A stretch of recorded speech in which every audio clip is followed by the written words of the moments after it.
उन सारे चैप्टर्स को एक एक करके कवर कर रहे हैं जो कि इंपॉर्टेंट हो जाते हैं आपके बोर्ड एग्जामिनेशन के लिए। जो दूसरों का इलाज करता है उसको डॉक्टर बोलते हैं। तो क्या इन्होंने विरोध करने की नहीं सोची होगी? बिल्कुल सोची होगी। ये नहीं किया जाएगा कि ब्राह्मण आईएएस बनेगा। तो इसको बोलते हैं स्टेट ने कास्ट ब्लाइंड अप्रोच फॉलो करने की। वो कास्ट का ध्यान ही नहीं और समाज में सम्मान पाने लगे, अपनी स्थिति को ऊपर उठा लिया। इस प्रोसेस को संस्कृताइजेशन बोला गया। हेलो नमस्कार सलाम, हो गई है शाम और आ गए हम आप सभी के लिए लेकर के सोशियोलॉजी की एक और क्लास वन शॉट सीरीज के अंदर। और जैसा कि आप सभी को पता है, इस वन शॉट सीरीज के अंदर हम लोग जितने भी चैप्टर हैं आपके, उन सारे चैप्टर्स को एक एक करके कवर कर रहे हैं जो कि इंपॉर्टेंट हो जाते हैं आपके बोर्ड एग्जामिनेशन के लिए। उसी कड़ी के अंदर सोशियोलॉजी क्लास का ये सेकंड लेक्चर है। हालांकि चैप्टर का नाम देख के आपको लग रहा होगा कि ये तो चैप्टर 3 है। चैप्टर 3 पहले हुआ करता था, अभी फर्स्ट चैप्टर इवैल्यूएटिव नहीं है, तो इसीलिए हम इसको चैप्टर 2 मानेंगे। चैप्टर का नाम क्या है?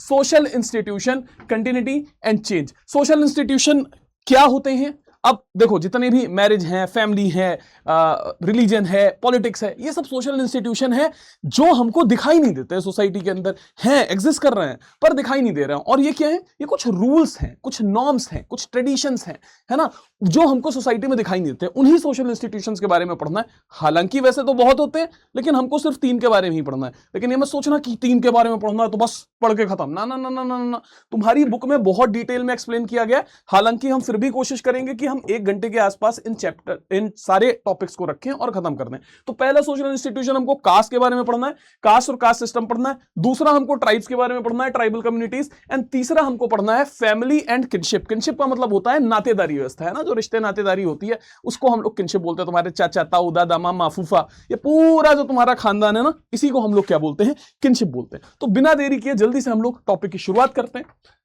सबसे पहले हम पढ़ने वाले हैं कास्ट सिस्टम। ठीक, कास्ट और कास्ट सिस्टम। देखो, कास्ट सिस्टम क्या होता है उसको समझने से पहले हमको समझना पड़ेगा वर्णा सिस्टम। ये आपके सामने जो लिखा हुआ है ना, दिस इज वर्णा सिस्टम। अब ये वर्णा सिस्टम किस बला का नाम है? देखो, आज हम सभी देखते हैं कि प्रोफेशंस के आधार पर कई सारे नाम दिए जाते हैं। जैसे इसी तरीके से पुराने समय में भी होता था, प्राचीन काल में भी होता था। जैसे ब्राह्मण का काम है टीचिंग करना, है ना, पढ़ाना और रिलीजियस रिचुअल्स करना। इसी तरीके से क्षत्रिय का काम है युद्ध करना, वॉरियर क्लास है, रूलिंग क्लास है। ज्यादातर राजा कौन है? क्षत्रिय होंगे।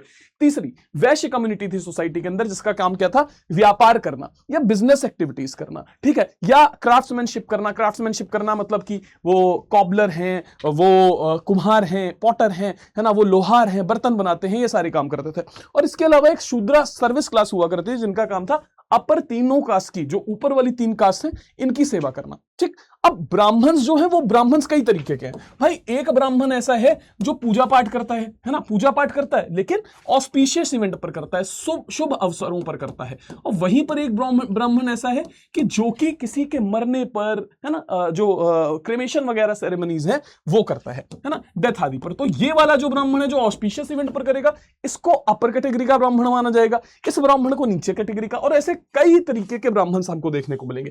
क्षत्रिय कम्युनिटी में भी कई तरीके के क्षत्रिय देखने को मिलेंगे। अब वैश्य कम्युनिटी में एक रिच बिजनेसमैन हो सकता है ना, एक रिच बिजनेसमैन भी हो सकता है। और वैश्य कम्युनिटी के अंदर छोटे छोटे स्मॉल बिजनेसमैन भी हो सकते हैं। स्मॉल फार्मर्स भी क्या है? वो भी तो बिजनेसमैन है ना। जो पॉटर्स हैं, कुम्हार हैं, वो भी क्या है? वो भी तो बिजनेसमैन है। इसी तरीके से अगर आप देखोगे तो स्मिथ, है ना, लोहार जो है वो भी क्या है? वो भी तो बिजनेसमैन है ना। तो अब ये वाली जो बिजनेसमैन है, ये थोड़ा छोटे वाले बिजनेसमैन है। इसी तरीके से शूद्र कैटेगरी में देखोगे तो शूद्र भी कई तरीके के हैं। एक शूद्र वो है जो दूसरों के घरों में काम करता है, यानी हाउस होल्ड वर्क करता है, ठीक है, हाउस होल्ड वर्क करता है। दूसरा शूद्र वो है जो चैरियोटर है, रथ चलाता है दूसरे लोगों के, है ना, यानी अपर तीनों कैटेगरी की सेवा करनी है तो रथ चला रहा है। लेकिन कुछ शूद्र ऐसे भी हैं, वो समाज में ऐसे काम करते हैं जिनको कोई भी नहीं करना चाहता। कोई भी नहीं करना चाहता माने कोई भी नहीं कोई भी नहीं करना चाहता, है ना। जैसे कि स्वीपर्स हैं, है ना, टॉयलेट क्लीनिंग का काम करते हैं, साफ सफाई करते हैं। ठीक, इसके अलावा जो चांडाल्स हैं, यानी जो डेड बॉडीज हैं, उनको जलाने का काम जो करते हैं वो है, एक्सेट्रा। ठीक, तो अब क्या है? एक शूद्र को ऊपर माना जाएगा, अपर शूद्र माना जाएगा, और एक शूद्र को लोअर शूद्र माना जाएगा। क्या इस पूरी व्यवस्था में तुमको कोई भी समस्या लग रही है? सर हाँ, समस्या ही समस्या है। ये ऊपर नीचे जिस समाज में हो गया, उस समाज में तो समस्या ही समस्या है।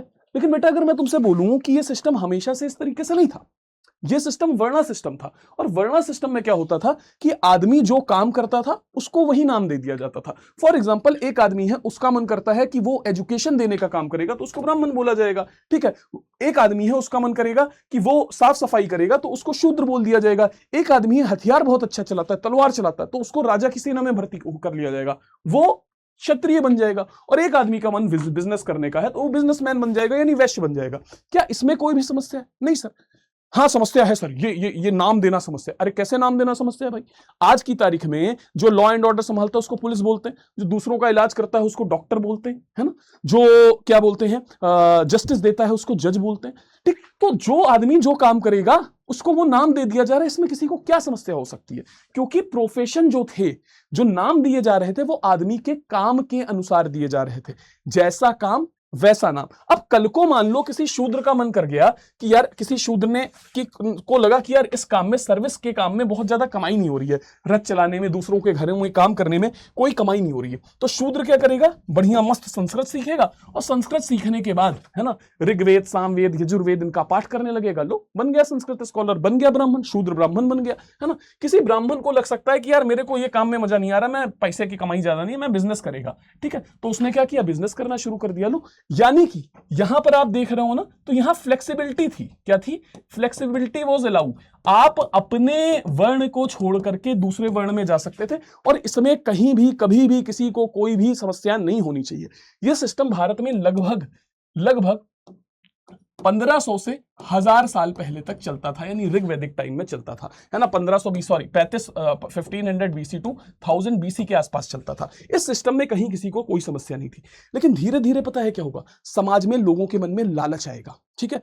जैसे आज की तारीख में क्या होता है, तुम देखो कि एक पूरे जिले में इतने सारे बच्चे एग्जाम देते हैं, लेकिन पता चल रहा है पूरे जिले से कोई आईएएस नहीं बन रहा है। और वहीं पर क्या होता है, एक घर में एक पिता का बाप आईएएस था, माँ आईएएस थी, उसके बच्चे आईएएस बन गए, दोनों बच्चे, 4 बच्चे हैं तो चारों बच्चे आईएएस बन गए।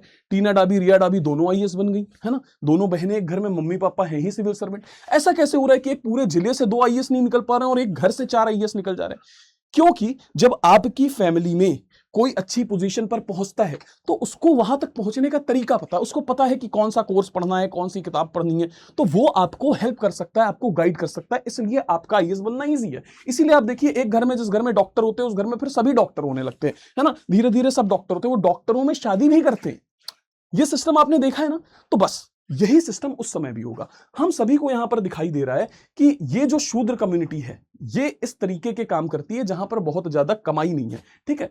सबसे ज्यादा कमाई किसकी है? वैश्य कम्युनिटी के अंदर है। क्यों? क्योंकि व्यापार करते हैं।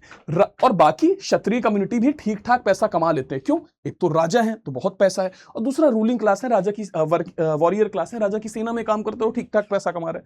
ब्राह्मण भी जो टीचिंग करता है या रिलीजियस रिचुअल करता है, लोगों के घरों में जाकर के कथा पढ़ता है, हवन करता है, यज्ञ करता है, उसमें भी ठीक ठाक दक्षिणा मिल जाती है। यानी सबसे मस्त जिंदगी इन दोनों की चलती है, इसकी भी ठीक ठाक जिंदगी चल जाती है ना। पैसे के मामले में शूद्रों की जिंदगी सबसे खराब चलती है, ठीक। तो अब तुम देख रहे हो कि ये 3, अच्छा, ये बहुत पैसा नहीं कमाता, लेकिन उसको समाज में सम्मान ठीक ठाक मिल जाता है, सोशल प्रेस्टीज इसकी है, क्योंकि टीचिंग का काम करता है, धर्म से संबंधित काम करता है, ब्राह्मण, इसलिए समाज में सम्मान मिल जाता है, ठीक। तो इन तीनों के पास कुछ ना कुछ ऐसा है, या तो पैसा है या तो सामाजिक सम्मान है, जिसको ये छोड़ना नहीं चाहते, और ये चाहते हैं कि यही पैसा और यही सामाजिक सम्मान आने वाले समय में इनके बच्चों को मिले। ठीक वैसे ही जैसे डॉक्टर चाहता है कि उसका बेटा डॉक्टर बने, क्यों? क्योंकि उसको तरीका पता है डॉक्टर बनने का, वो बताएगा जो तरीका, अगर उसका बेटा उसको फॉलो कर लेगा तो उसके लिए डॉक्टर बनना कोई बड़ा मुश्किल काम नहीं हो जाएगा। ठीक वैसे ही जैसे आईएएस चाहता है कि उसका बेटा आईएएस बने, क्योंकि उसको तरीका पता है ना। तो अब यहां पर भी यही होगा, यहां पर भी यही होगा। देखो, शूद्र चाहता है कि उसका बेटा शूद्र ना बने, क्योंकि शूद्र बनने में बहुत ज्यादा कमाई नहीं है, तो शूद्र कभी नहीं चाहेगा कि उसका बेटा शूद्र बने। बात समझ में आ रही है? ठीक। शूद्र कभी नहीं चाहेगा उसका बेटा शूद्र बने, शूद्र चाहेगा कि उसका बेटा पढ़ाई लिखाई करके ऊंची पोजीशंस पर जाए, है ना। डॉक्टर, ब्राह्मण की पोजीशन पर जाए, क्षत्रिय की पोजीशन पर जाए, वैश्य की पोजीशन पर जाए। लेकिन अगर शूद्र क्षत्रिय बन गया, वैश्य बन गया, है ना, इस पोजीशन में चला गया, तो ये जो अपर कास्ट के लोग हैं, इनकी पोजीशन को खतरा हो जाएगा, ठीक। तो ये क्या चाहेंगे? ये चाहेंगे कि नीचे वाला कभी इनकी पोजीशन पे आ ही ना पाए, और इसलिए ये चाहेंगे कि इनका बेटा इन्हीं के प्रोफेशन में जाए, ठीक। तो अब अब उसके लिए तरीका क्या है? उसके लिए तरीका यह है कि ब्राह्मण का बेटा उतना योग्य हो कि ब्राह्मण बने। अब जैसे आज की तारीख में क्या है कि डॉक्टर का बेटा भाई परीक्षा पास करे तो वो डॉक्टर बन जाएगा, आईएएस का बेटा परीक्षा पास करे क्योंकि आईएएस को तरीके पता है, वो पास करो, है ना। तो उसके लिए परीक्षा पास करना ज्यादा आसान है क्योंकि उसको सारी टेक्निक पता है, गाइडेंस अवेलेबल है बचपन से, ठीक। तो यहां पर भी सब लोग चाह रहे हैं कि उनके बेटे उन्हीं के प्रोफेशन में जाएं, ठीक है। लेकिन मान लो किसी ब्राह्मण का बेटा पैदा हुआ लेकिन उसको संस्कृत का सा भी पढ़ना नहीं आ रहा है, वो कैसे बन जाएगा प्रीस्ट, कैसे बन जाएगा वो टीचर, है ना। कोई क्षत्रिय का बेटा है ना, वॉरियर का बेटा है, योद्धा का बेटा है, वो तलवार देख के, खून देख के बेहोश हो जाता है, वो कैसे बन जाएगा क्षत्रिय? आपके अंदर योग्यता नहीं, आप कैसे बन जाओगे क्षत्रिय? और वहीं एक शूद्र का बेटा है, बहुत अच्छी संस्कृत पढ़ता है तो वो ब्राह्मण बन सकता है, या उसको बहुत अच्छी तलवार चलाना आता है तो ब्राह्मण बन सकता है। तो इससे ब्राह्मणों की पोजीशन खतरे में आएगी ना, ठीक। तो या क्षत्रियों की अपर कास्ट की पोजीशन खतरे में आएगी ना। तो इसलिए समाज में एक नियम शुरू किया जाएगा, ठीक है। समाज में एक नियम शुरू किया जाएगा कि अभी जो पोजीशन है ना, अभी जो पोजीशन प्रोफेशन बेस्ड थी, प्रोफेशन पर आधारित थी, है ना, वो पोजीशंस क्या हो गई, वो पोजीशंस क्या हो गई, वो पोजीशन हो गई बर्थ बेस्ड हो गई, जन्म पे आधारित। यानी कि आपको अगर ब्राह्मण बनना है तो आपको उसके लिए संस्कृत नहीं आनी चाहिए, बस आपको ब्राह्मण के घर में जन्म लेना है। यानी ब्राह्मण का बेटा ही ब्राह्मण बनेगा, क्षत्रिय का बेटा ही क्षत्रिय बनेगा, वैश्य का बेटा ही वैश्य बनेगा, कुछ भी हो जाए, बस बर्थ आधारित पोजीशन हो गई, है ना।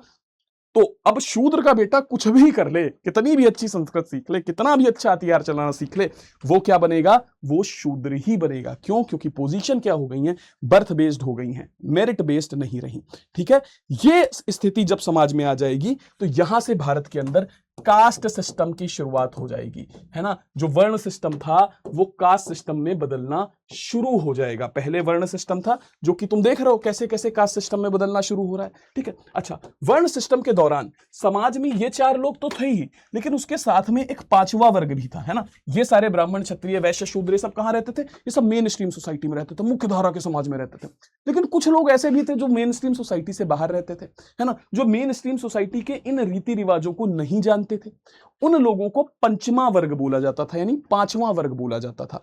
ये लोग जनरली कौन होते थे? तो जंगल में रहते थे, है ना, जो आदिवासी वगैरह होते थे, भील, निषाद, है ना, ये सारे लोग, ठीक। या फिर जो भारत में फॉरेनर्स आते थे, फॉरेन अटैक होते थे, इंडो ग्रीक्स, हुण, कुषाण, इन सब के लिए जो शब्द इस्तेमाल किया जाता था वो पंचमा शब्द इस्तेमाल किया जाता था, ठीक है। धीरे धीरे क्या हुआ, ये मैं कब की बात बता रहा हूं? ये 1500 से 1000 बीसी की बात बता रहा हूं, यानी ऋग्वैदिक एज की बात बता रहा हूं। लेकिन तुम देखोगे ऋग्वैदिक एज के जाने के बाद, है ना, यानी पोस्ट ऋग्वैदिक एज में क्या हुआ? सोसाइटी में कुछ पॉल्यूशन आना शुरू हो गए, है ना। वो सिस्टम जो अभी तक प्रोफेशन पर बेस्ड था, वो सिस्टम अब किस पर बेस्ड होने लगा? वो सिस्टम बर्थ पर बेस्ड होने लगा, ठीक। ब्राह्मण का बेटा ही ब्राह्मण बनेगा, क्षत्रिय का बेटा भी क्षत्रिय बनेगा। और इस सिस्टम में आप अपनी पोजीशन चेंज कर सकते थे। शूद्र चाहे तो ब्राह्मण की पोजीशन पर जा सकता था, और ब्राह्मण चाहे तो शूद्र की पोजीशन पर या वैश्य की पोजीशन पर आ सकता था। फ्लेक्सिबिलिटी अलाउ थी। लेकिन इसके साथ में ही ये सिस्टम क्या हो गया? जैसे ही ये सिस्टम बर्थ बेस हुआ, यानी अब सिस्टम में फ्लेक्सिबिलिटी नहीं अलाउड है। आपको ब्राह्मण बनना है तो आपको ब्राह्मण के घर में जन्म ही लेना पड़ेगा, और एक बार आपने ब्राह्मण के घर में जन्म ले लिया तो पूरी जिंदगी आप ब्राह्मण बन के रह जाएंगे, है ना। यानी कि अब ये सिस्टम क्या हो गया? रिजिड हो गया। और पहले किसी काम को छोटा बड़ा नहीं माना जाता था, लेकिन अब इस काम को सबसे ऊंचा माना जाने लगा, इस काम को दूसरे नंबर पर, इस काम को तीसरे नंबर पर, इस काम को चौथे नंबर पर। इस तरीके से समाज में रैंकिंग बन गई, हायरार्की बन गई। ये बोला गया कि सबसे ऊंचे जो होंगे ब्राह्मण होंगे, ठीक है, दूसरे नंबर पर क्षत्रिय होंगे, तीसरे नंबर पर वैश्य होंगे, और चौथे नंबर पर शूद्र होंगे, ठीक है। अब जब ये सिस्टम ऐसे हुआ तो तुमको क्या लगता है, शूद्रों ने विरोध करने की नहीं सोची होगी कि सिस्टम तो हमारे खिलाफ जा रहा है? तो क्या इन्होंने विरोध करने की नहीं सोची होगी? बिल्कुल सोची होगी। लेकिन क्या किया? अब ये सिस्टम चल क्यों रहा था? जब ये सिस्टम, ये जो चला रहे थे, इस सिस्टम में सबसे ज्यादा फायदा ऊपर वालों को था, ठीक। तो नीचे वाले सिस्टम को मान क्यों रहे थे? क्योंकि ऊपर वालों ने इस सिस्टम को रिलीजन के नाम पर इन्फोर्स कराया था। किसके नाम पर? रिलीजन के नाम पर इन्फोर्स कराया था। रिलीजन के नाम पर इन्फोर्स कराते हुए इन्होंने क्या बोला कि इस सिस्टम के अंदर ये जो सिस्टम बना है ना, इस सिस्टम में ये पोजीशंस भगवान ने डिसाइड करी हैं।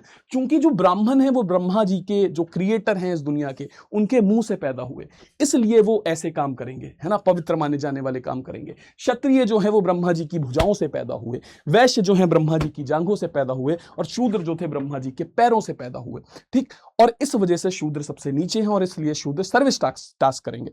तो इनसे पूछा गया होगा कि भाई क्यों क्यों ब्रह्मा जी के पैरों से ही शूद्र क्यों पैदा हुए? क्योंकि पिछले जन्मों में आपने खराब कर्म किए थे।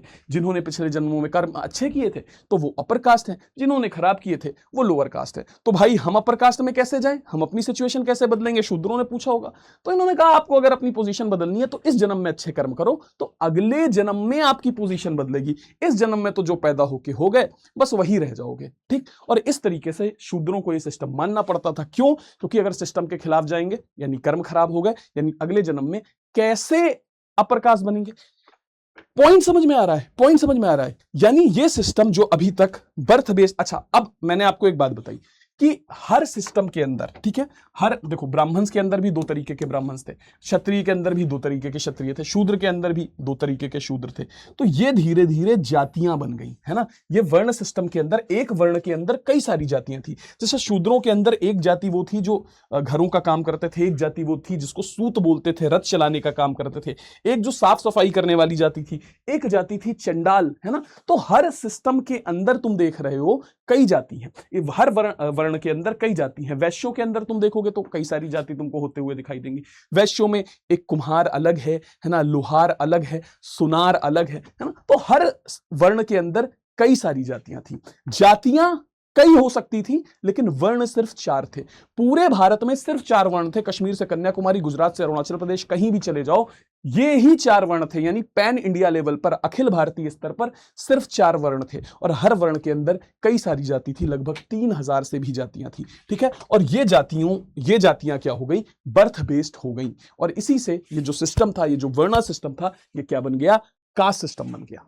इतनी बातें क्लियर है? अब वर्णा सिस्टम क्या बन गया? कास्ट सिस्टम बन गया। तो बेसिकली कास्ट सिस्टम क्या है ना। कास्ट सिस्टम क्या है?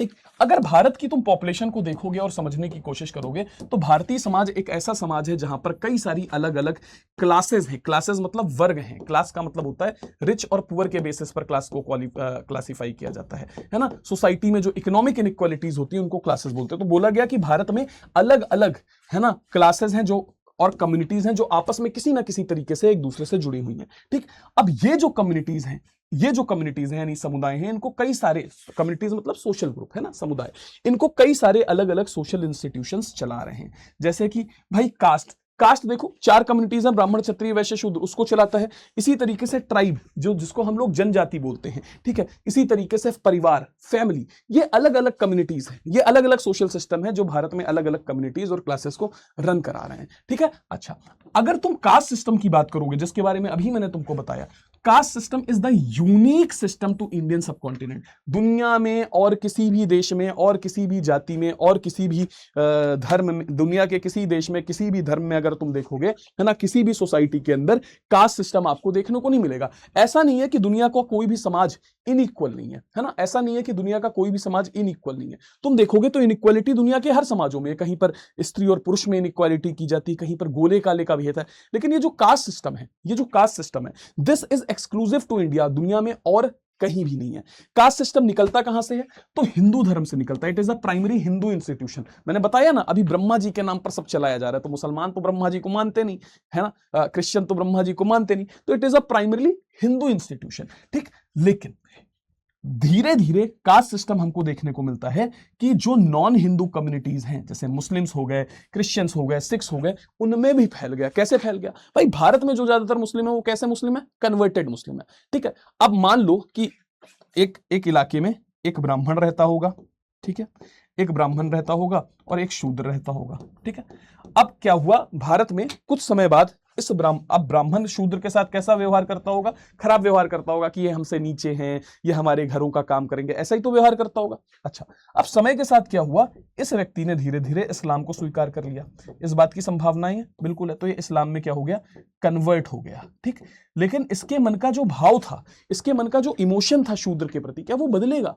क्या जो इसको नीचे समझता है वो बदल जाएगा? जबकि इस्लाम तो इक्वालिटी की बात करता है, पर इसका इमोशन नहीं बदलेगा। अब कुछ समय बाद मान लो शूद्र भी क्या करेगा? इस्लाम स्वीकार कर लेगा, है ना, ठीक है। शूद्र भी इस्लाम स्वीकार कर लेगा। तो इसके मन से जो घृणा होगी शूद्रों के लिए वो जाएगी नहीं। ये जो ब्राह्मण के मन से जो नफरत, हेट्रेड होगा, या जो थॉट होगा जो शूद्रों को नीचा मानता है, वो थॉट नहीं जाएगा। वो सोचेगा कि यार आज ये इस्लाम में आ गए, पर थे तो हमसे नीचे ही, है तो हमसे नीचे, भले इस्लाम कितनी भी इक्वालिटी की बात कर ले, तो इस्लाम इक्वल रिलीजन होने के बावजूद जैसे इंडिया में आएगा वैसे इस्लाम के अंदर भी ये जातियां तुमको देखने को मिलेंगी, है ना। तो जो ब्राह्मण से कन्वर्टेड इस्लाम में होगा, ठीक, वो ब्राह्मण मुस्लिम बोला जाएगा, या राजपूत से कन्वर्टेड जो इस्लाम में होगा वो राजपूत मुस्लिम बोला जाएगा, और बाकी शूद्र मुस्लिम बोले जाएंगे। इस्लाम के अंदर भी तुम देखोगे ना तो 3 कम्युनिटीज मानी जाती हैं, ठीक, अशरफ, अजलफ, अर्जल।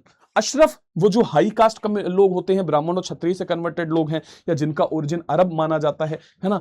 क्या बोलते हैं, अफजल वो मुस्लिम्स होते हैं जो मिडिल कास्ट से कन्वर्ट हुए होते हैं, वैश्यों से कन्वर्ट हुए होते हैं, ठीक है। और उसके बाद में बारी आती है किसकी, अर्जल की। अर्जल वो मुस्लिम्स हैं जो लोअर कास्ट से कन्वर्ट होकर के मुसलमान बने हुए हैं, ठीक है। बात समझ में आई, ठीक। अच्छा, तो सर ये तो कास्ट सिस्टम, ये जो कास्ट सिस्टम था, ये तो हमने कास्ट सिस्टम का ओरिजिन पढ़ लिया, लेकिन कास्ट सिस्टम तो आपने बताया कि सर हिंदू धर्म से ओरिजिन हुआ है, और हिंदू धर्म से ओरिजिन हुआ है तो इसका नाम कास्ट कैसे पड़ गया? सर नाम तो इसका कोई संस्कृत में होना चाहिए था या हिंदी में होना चाहिए था। देखो वर्ण सिस्टम आगे चल करके क्या बना, मैंने बताया हर वर्ण के अंदर कई जातियां होती थी, है ना। तो वर्ण व्यवस्था आगे चल के क्या बन गई, जाति व्यवस्था बन गई। वर्ण व्यवस्था ही आगे चल के जाति व्यवस्था बनी। लेकिन जब भारत में धीरे धीरे यूरोपियंस का आगमन हुआ, फ्रांसीसियों का आगमन हुआ, डच का आगमन हुआ, पुर्तगीज का आगमन हुआ, तो उन लोगों ने इस जाति व्यवस्था के लिए जो शब्द कॉइन किया, that was the Costa. Costa का मतलब होता है प्योर ब्रीड। ऐसा ही एक सिस्टम पुर्तगाल में चलता था, जहां पर वो अच्छी रेस वालों को, यानी गोरे रंग वालों को, नीली आंख वालों को कास्टा या प्योर ब्रीड कह के डिनोट करते थे। तो जब वो भारत में आए तो उन्होंने देखा भारत में भी एक ऐसा सिस्टम है। हालांकि भारत का कास्ट सिस्टम वो कास्टा वाले सिस्टम से बहुत अलग था, लेकिन ट्रांसलेशन की अपनी प्रॉब्लम्स होती है ना। उनको हिंदी वर्ड जाति के लिए कोई शब्द मिला नहीं, तो उन्होंने कास्टा शब्द वहां पर भी इंट्रोड्यूस कर दिया, ठीक है। और इस तरीके से यही कास्टा आगे चल के क्या बन गया, कास्ट बन गया, ठीक है। बात समझ में आई। ये कास्ट सिस्टम भारत में कई थाउजेंड्स ऑफ ईयर से एग्जिस्ट करता है, ठीक है। पास्ट में वर्णा सिस्टम हुआ करता था, जो कि बाद में क्या बन गया, जाति बन गया। वर्णा सिस्टम क्या है, ऑल इंडिया क्लासिफिकेशन है, पूरी भारत में हर जगह 4 वर्ण मिल जाएंगे, ठीक है। जबकि जातियां क्या है, हर वर्ण के अंदर कुछ जाति होती हैं जो अलग अलग क्षेत्रों में बदलती रहती हैं। हो सकता है कोई जाति जो पंजाब में ब्राह्मण है, वो हो सकता है यूपी आते आते शूद्र हो जाए, है ना, वो बिहार जाते आते क्षत्रिय हो जाए, इस तरीके का, है ना। तो वर्ण के अंदर जो सब क्लासिफिकेशन था वो जाति का था, ठीक है। वर्ण सिर्फ 4 होते हैं, ब्राह्मण, क्षत्रिय, वैश्य, शूद्र। जबकि जातीय सिस्टम बहुत कॉम्प्लेक्स है, बड़ा देखोगे तो कई थाउजेंड्स ऑफ कास्ट वहां पर आपको देखने को मिलेंगी, और कास्ट के अंदर सब कास्ट भी होते हैं, ठीक है। अब यहां पर वर्ण सिस्टम के अंदर कुछ आउटकास्ट भी माने जाते हैं। आउटकास्ट कौन है, जो इस सिस्टम से भी बाहर हैं, जिनको हम लोग क्या बोल रहे हैं, पंचमा बोल रहे हैं, है ना। पंचमाज वो हैं जो इस सिस्टम के भी बाहर माने जा रहे हैं, ठीक है, यानी उनकी हालत शूद्रों से भी खराब है, ठीक है। बात समझ में आ रही, इनको आउटकास्ट माना जा रहा है, ठीक है। बात समझ में आ रही। जबकि जो जाति शब्द है वो हर इंडियन भाषा में आज इस्तेमाल करते हुए हम देखेंगे कास्ट के उसमें, कास्ट के रेफरेंस में, ठीक है। चलो अभी हम क्या पढ़ रहे हैं, कास्ट इन द पास्ट। अब चैप्टर का नाम क्या है, social institution continuity and change. यानी जितनी भी सामाजिक संस्थाओं के बारे में हम पढ़ेंगे, 3 के बारे में पढ़ेंगे, कास्ट, ट्राइब, फैमिली। तो कास्ट, ट्राइब और फैमिली ऐसा तो है नहीं कोई आज शुरू हुआ है, 10 साल पहले शुरू हुआ है, ये हजारों सालों से सोशल इंस्टीट्यूशन है, तो आज भी चले आ रहे हैं। तो क्या लगातार वैसे ही चले आ रहे हैं जैसे शुरू हुए होंगे? नहीं, बीच में कुछ चेंजेस आए होंगे, ठीक है। तो और कुछ चीजें बदल गई होंगी। तो बस वही तो हमको पढ़ना। जब हम कह रहे हैं social system continuity and change, तो जो चीजें कंटिन्यू हो रही हैं कास्ट सिस्टम के अंदर वो भी पढ़ेंगे, और जो चीजें चेंज हो रही हैं वो भी पढ़ेंगे। तो कास्ट सिस्टम के अंदर बेसिकली हमको 3 बार चेंज आते हुए दिखाई देंगे।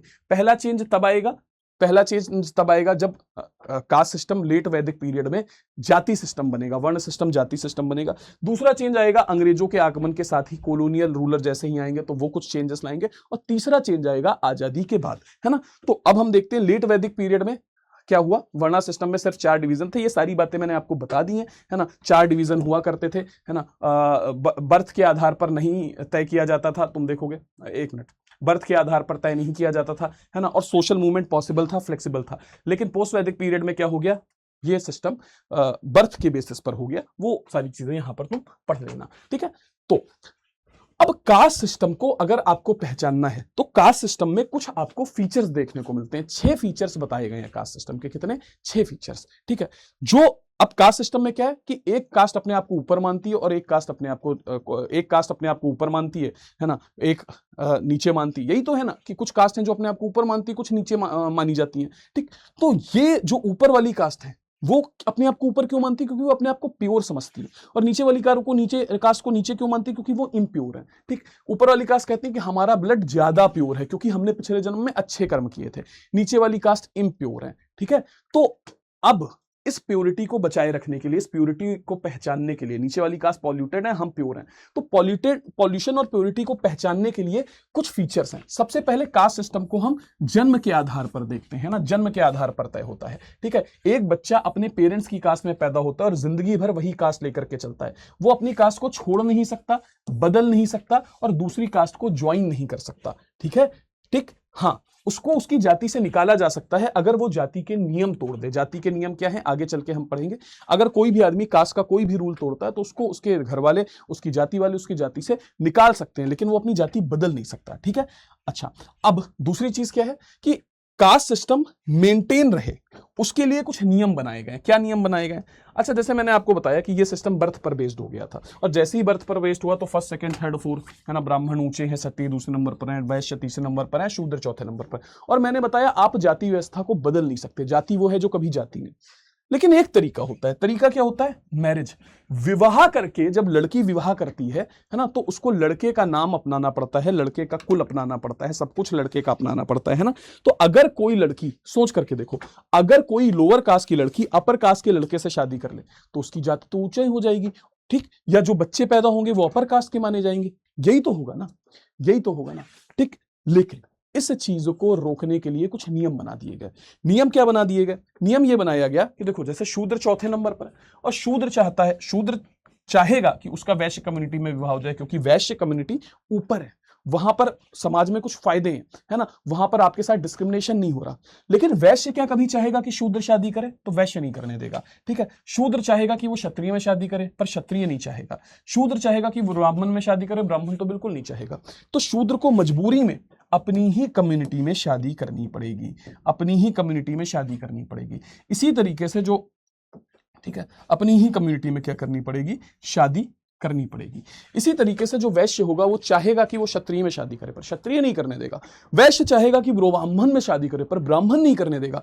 इसलिए वैश्य को मजबूरी में अपनी ही कम्युनिटी में शादी करनी पड़ेगी। क्षत्रिय चाहेगा कि वो ब्राह्मण में शादी करे, पर ब्राह्मण नहीं चाहेगा क्योंकि वो ब्राह्मण क्षत्रिय को नीचे मानता है। क्षत्रिय को मजबूरी में अपनी कम्युनिटी में शादी करनी पड़ेगी और ठीक, कोई भी अपनी नीचे वाली कम्युनिटी में करना पसंद नहीं करता है, तो सब इस वजह से अपनी अपनी कम्युनिटी में शादी करेंगे। ठीक है, और इस नियम को हम लोग बोलते हैं एंडोगैमी। एंडोगैमी का मतलब होता है जब आप अपने सोशल ग्रुप के अंदर शादी करें। एंडो मतलब अंदर और गैमी का मतलब है शादी। तो आप अपनी जाति में जब शादी करते हैं तो उसको कास्ट एंडोगैमी बोलते हैं, अपने धर्म में शादी करते हैं तो रिलीजन एंडोगैमी बोलते हैं। बात समझ में आ रही है? ठीक है, ठीक, तो यह सिस्टम क्यों बनाया गया? यह सिस्टम इसलिए बनाया ताकि रक्त की शुद्धता बनी रहे, है ना। यानी कि अगर सोच करके देखो, क्षत्रिय और शूद्र के बीच में शादी हो गई तो जो बच्चे पैदा होंगे उनमें दोनों का रक्त होगा, यानी जो रक्त की शुद्धता है वो खत्म हो जाएगी। ठीक है, और इस तरीके से ये नियम हमको बनते हुए दिखाई देते हैं, है ना। तो जो मैंने बताया कि यहां पर मैरिज से संबंधित रूल बना दिए जाएंगे, है ना, स्ट्रिक्ट मैरिज रूल्स बना दिए जाएंगे कि आप अपनी ही कास्ट में शादी कर सकते हैं। ठीक, फिर इसके अलावा क्या है कि आपकी जाति और कैसे पॉल्यूट हो सकती है? भाई अपर कास्ट वालों ने अगर लोअर कास्ट का दिया हुआ कुछ खा लिया, है ना, तो भाई उनकी जाति पॉल्यूट हो जाएगी, या उनके घर पर बना हुआ कुछ खा लिया या नॉनवेज खा लिया। तो फूड शेयरिंग से संबंधित और क्या खाना है और क्या नहीं खाना है उससे संबंधित भी रूल बनाए गए। ठीक, इसके अलावा हायरार्की बनाई गई, रैंक बनाई गई, रैंक और स्टेटस बनाया गया। भाई मैंने बताया कि आपको यहां पर पूरी रैंकिंग बना दी। पहले रैंकिंग नहीं थी, पहले फर्स्ट, सेकंड, थर्ड, फोर्थ का डिवीजन नहीं था, लेकिन लेटर वैदिक एज में आते आते, पोस्ट वैदिक में एज में आते, ब्राह्मण फर्स्ट हो गए, क्षत्रिय सेकंड हो गए, वैश्य थर्ड हो गए और शूद्र फोर्थ हो गए। यहां पर एक नई कम्युनिटी भी ऐड हुई जिसको हम लोग अनटचेबल्स बोलते हैं। जनरली हम लोग ये मान लेते हैं कि शूद्रों को अनटचेबल्स बोला जाता है, लेकिन ध्यान रहे बेटा, सारे शूद्रों को अनटचेबल नहीं बोला जाता। मैंने बताया शूद्र भी दो टाइप के होते हैं, है ना। हर कम्युनिटी में दो टाइप के लोग होते हैं, एक अपर एक लोअर, है ना। अपर ब्राह्मण्स जो ऑस्पिशियस इवेंट पर शुभ कार्यों में काम करते हैं, शादी ब्याह वगैरह में, और लोअर ब्राह्मण्स जो किसी के मरने वरने की क्रिया करते हैं। इसी तरीके से जो वैश्य हैं, अपर वैश्य कौन हो गए? जो बड़े बिजनेसमैन हैं, रिच बिजनेसमैन हैं। लोअर वैश्य कौन हो गए? कुम्हार, लोहार, है ना। इसी तरीके से शूद्र, अपर शूद्र कौन है? जो दूसरों के घरों में काम कर रहे हैं, दूसरों का रथ चला रहे हैं। और लोअर शूद्र कौन हो गए? लोअर शूद्र वो हो गए जो मैंने आपको अभी बताया कि जो क्या करते हैं। लोअर शूद्र वो हो गए जो दूसरों के घरों की सफाई करते हैं, चंडाल का काम करते हैं, मैला ढोते हैं, टॉयलेट साफ करते हैं, है ना। तो जो सारे शूद्रों को यहां पर अनटचेबल नहीं माना गया, जो लोअर शूद्र थे उनको अनटचेबल माना गया। प्लस एक पंचमा कैटेगरी भी थी। पंचमा कैटेगरी कौन? वो जो जंगल में रहने वाले लोग थे, वो जो आदिवासी लोग थे, जो भील लोग थे। तो लोअर शूद्र प्लस पंचमा कैटेगरी, है ना, इन लोगों को धीरे धीरे अनटचेबल माना गया। तो सभी शूद्रों को अनटचेबल नहीं माना गया, ये याद रखना है आपको, ठीक है। तो यहां पर एक नई कम्युनिटी अनटचेबल निकलनी शुरू, यानी कास्ट सिस्टम के अंदर आपको हायरार्की और रैंकिंग देखने को मिली। फिर कास्ट सिस्टम का एक सबसे बड़ा फीचर्स क्या है? Segmental organization. सेगमेंटल ऑर्गेनाइजेशन, जी हां, हर कास्ट में अलग अलग सेगमेंट है। सर सेगमेंट का मतलब क्या होता है? अब जैसे मैं एक उदाहरण देता हूं, पीडब्ल्यू क्या है? पीडब्ल्यू एक एडटेक कंपनी है ना, एजुकेशन देती है टेक्नोलॉजी का इस्तेमाल करके, ठीक। तो पीडब्ल्यू में कौन सी एजुकेशन दी जाती है भाई? 3 तरीके की एजुकेशन दी जाती है। एक तो एकेडमिक दी जाती है, ठीक है, एक कॉम्पिटेटिव एग्जाम्स के लिए दी जाती है। एकेडमिक मतलब 9, 10 अपने स्कूल की पढ़ाई, कॉम्पिटेटिव एग्जाम्स के लिए दी जाती है। तीसरी स्किल बेस्ड एजुकेशन दी जाती है, ताकि तुम कुछ सीख के कुछ जान जाओ, है ना। अब जो स्कूल बेस्ड एजुकेशन है, एकेडमिक एजुकेशन है, उसमें भी आईसीएसई अलग है, सीबीएसई अलग है, यूपी अलग है, उसमें भी हिंदी मीडियम अलग है, इंग्लिश मीडियम अलग है, ठीक। तो हर कैटेगरी में अलग अलग सेगमेंट बने हुए हैं, ठीक है। इसी तरीके से जो कॉम्पिटेटिव एग्जाम की एजुकेशन है, उसमें एक तो कॉलेज में एडमिशन वाली एजुकेशन अलग है, और नौकरी वाली के लिए जो कॉम्पिटेटिव एग्जाम होते हैं उनकी एजुकेशन अलग है। यूपीएससी अलग है, एसएससी अलग है। तुम देख रहे हो हर कैटेगरी के अंदर सेगमेंट है, और उन सेगमेंट के अंदर और दूसरे सेगमेंट बने हुए हैं, ठीक है। इसको हम बोलते हैं सेगमेंटल ऑर्गेनाइजेशन, ठीक। कास्ट सिस्टम भी तो यही है भाई। ब्राह्मण के अंदर अलग अलग जातियां हैं, ठीक। एक ब्राह्मण कहता है हम ऊंचे, एक कहता है हम नीचे, ठीक है। शूद्रों के अंदर कई तरीके के शूद्र हैं, और उनके अंदर उपजातियां हैं। तो जातियों के हर वर्ण के अंदर जातियां हैं, जातियों के अंदर उपजातियां, और उन उपजातियों के अंदर उपजातियां हैं, सब कास्ट है ना। फिर आता है हेरिडिटरी ऑक्यूपेशन, ठीक है। हेरिडिटरी ऑक्यूपेशन का क्या मतलब है? कि हर कास्ट के लिए को एक ऑक्यूपेशन से लिंक कर दिया। ब्राह्मण क्या करेगा? वो एजुकेशन से रिलेटेड काम करेगा, रिलीजन से रिलेटेड काम करेगा, और उसका जो काम है वो हेरिडिटरी ट्रांसफर होगा, पिता से पुत्र को ट्रांसफर होगा। यानी ब्राह्मण जो काम करता था, ब्राह्मण का बेटा भी वही काम करेगा। शूद्र कौन सा काम करेगा? जो उसका पिता करता था। वो कितना भी टैलेंटेड हो, कितना भी हथियार चला लेता हो, अगर किसी शूद्र का पिता टॉयलेट साफ करता था तो उसको भी टॉयलेट साफ करनी पड़ेगी। वो राजा नहीं बन सकता, वो तलवार नहीं चला सकता, वो राजा की सेना में नहीं भर्ती हो सकता। इसको बोलते हैं हेरिडिटरी ऑक्यूपेशन। मतलब हर कास्ट को एक ऑक्यूपेशन के साथ लिंक कर दिया गया था, और ये occupation generation by generation transfer होते थे। यानी पिता जो काम करेगा वही काम बच्चा करेगा, ठीक है, ठीक। अच्छा, अगला कंसेप्ट क्या है जिसको हम लोग बोलते हैं होलिज्म एंड हायरार्की, और डिफरेंस एंड सेपरेशन, ठीक। अब यहां पर मैंने आपको जितनी बातें बताई है ना, उस बात में एक छुपी हुई भाव है।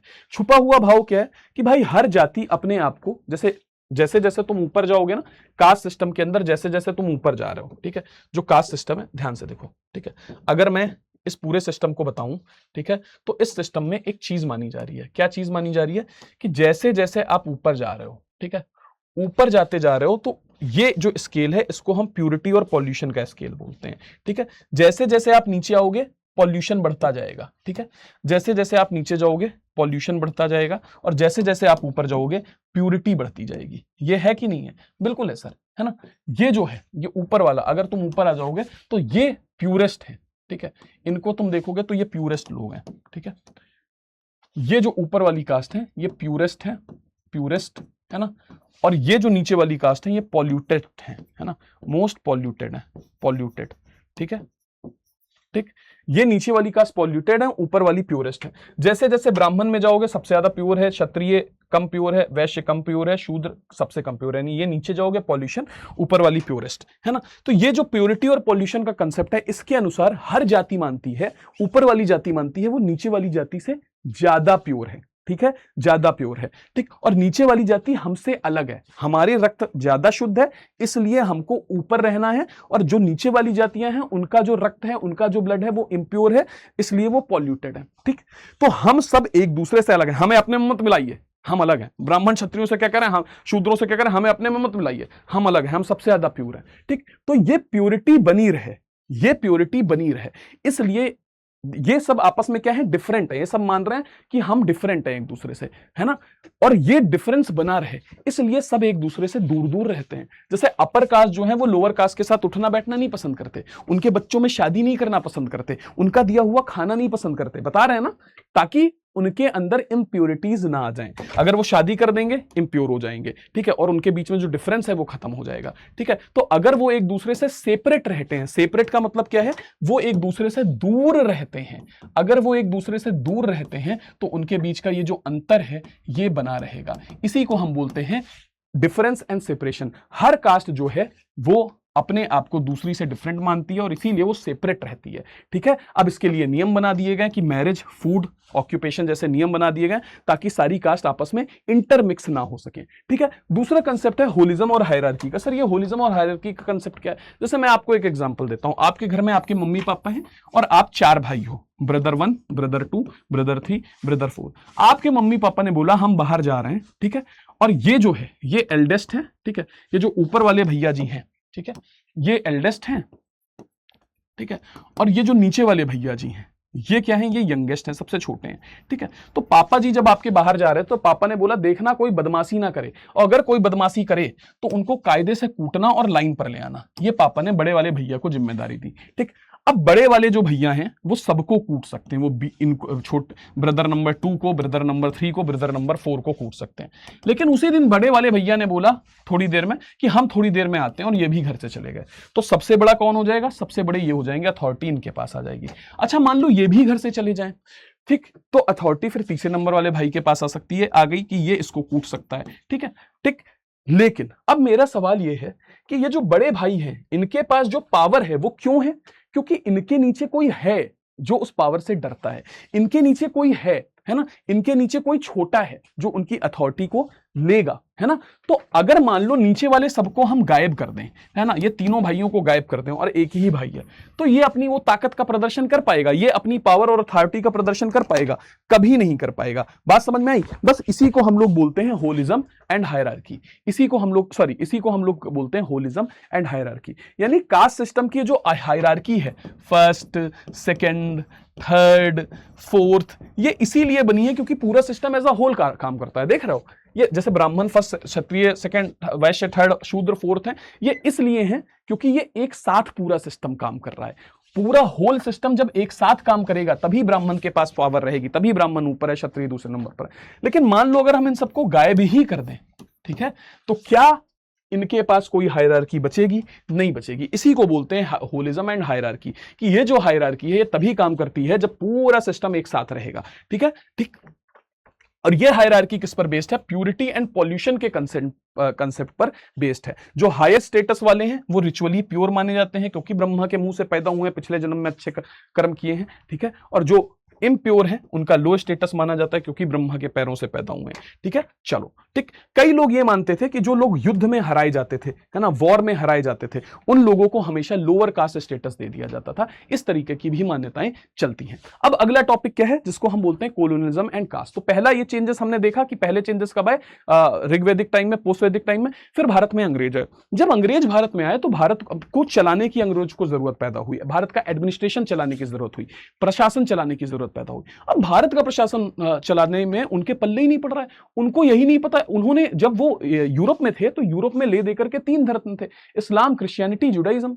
भारत आए तो भारत में एक तो इतने धर्म है, हर धर्म के अंदर कास्ट है। अब कौन सी कास्ट, 3000 से ज्यादा कास्ट है, कौन सी कास्ट ऊंची है, कौन सी कास्ट नीचे, कुछ पल्ले ही नहीं पड़ रहा है। तो अंग्रेजों ने कहा कि इन सबका हमको रिकॉर्ड बनाना होगा, इन सबका रिकॉर्ड तैयार करना होगा, ठीक।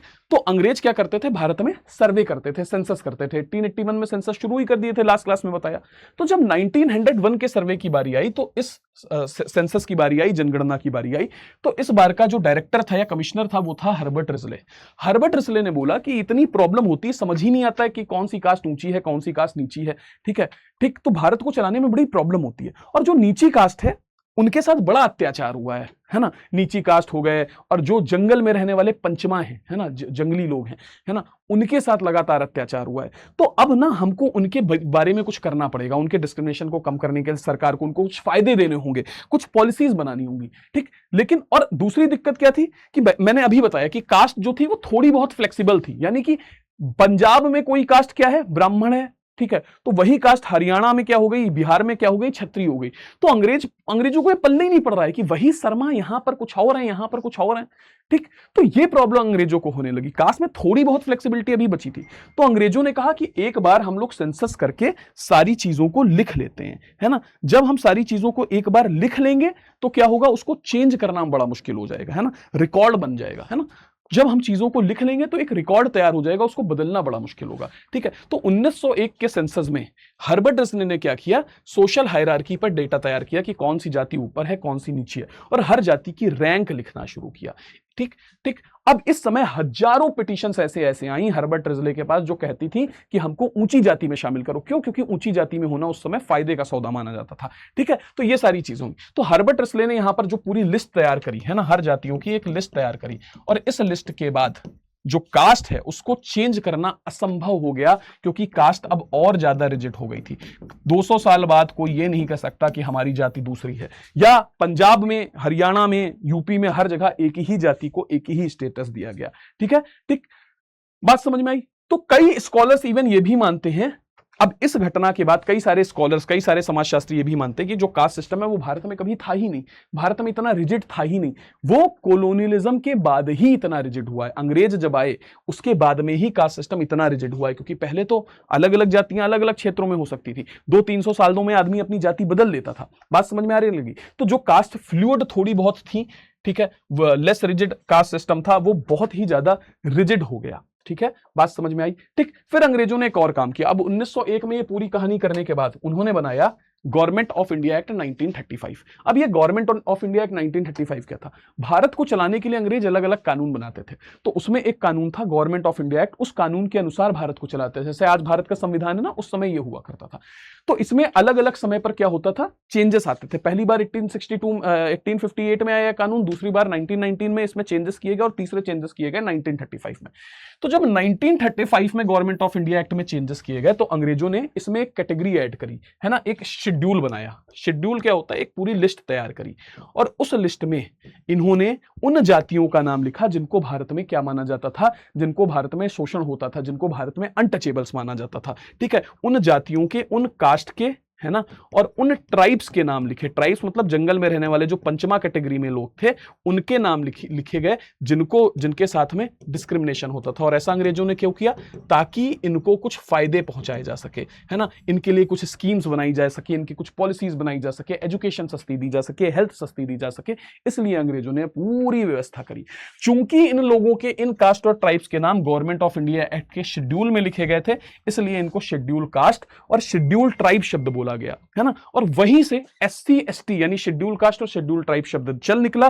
भारत में आजादी के बाद इसी शेड्यूल कास्ट और शेड्यूल ट्राइब शब्द को शामिल किया गया, और इनको भारतीय संविधान ने कुछ बेनिफिट्स दिए, रिजर्वेशन जैसे बेनिफिट्स दिए, है ना। तो ब्रिटिश एडमिनिस्ट्रेशन का पूरा फोकस कहां पर चला गया था? Depress classes. डिप्रेस क्लासेस का मतलब क्या है कि उन लोगों पर, उन कम्युनिटीज पर फोकस करना जिनके साथ भारत में गलत हुआ है, भेदभाव हुआ है। और उसी कैटेगरी में इन्होंने यहां पर गवर्नमेंट ऑफ इंडिया एक्ट 1935 के अंदर ये चेंजेस लाके हमको दिखाई देते हैं। ठीक है, ठीक, ये चेंजेस हमको लाके दिखाई देते हैं। अब देखो, आजादी से पहले क्या हुआ? देश आजाद हुआ, उसके पहले कास्ट को, अब अभी तक क्या था कि लोअर कास्ट के साथ लगातार क्या हुआ था? भेदभाव हुआ था, उनके साथ छुआछूत वाला ट्रीटमेंट दिया गया था। अब अंग्रेजों के खिलाफ आजादी चाहिए, तो अब हमारे राष्ट्र के नेता क्या चाह रहे हैं कि अंग्रेजों के खिलाफ आजादी की लड़ाई में सब मिलकर लड़े, सब सड़कों पर उतरे। ठीक, तो ये पॉसिबल है क्या? नहीं पॉसिबल है ना, कि एक वर्ग का आपने इतने लंबे समय तक शोषण किया, अब आपको अंग्रेजों से आजादी चाहिए, तो आपको उसका साथ चाहिए आजादी की लड़ाई में, है ना।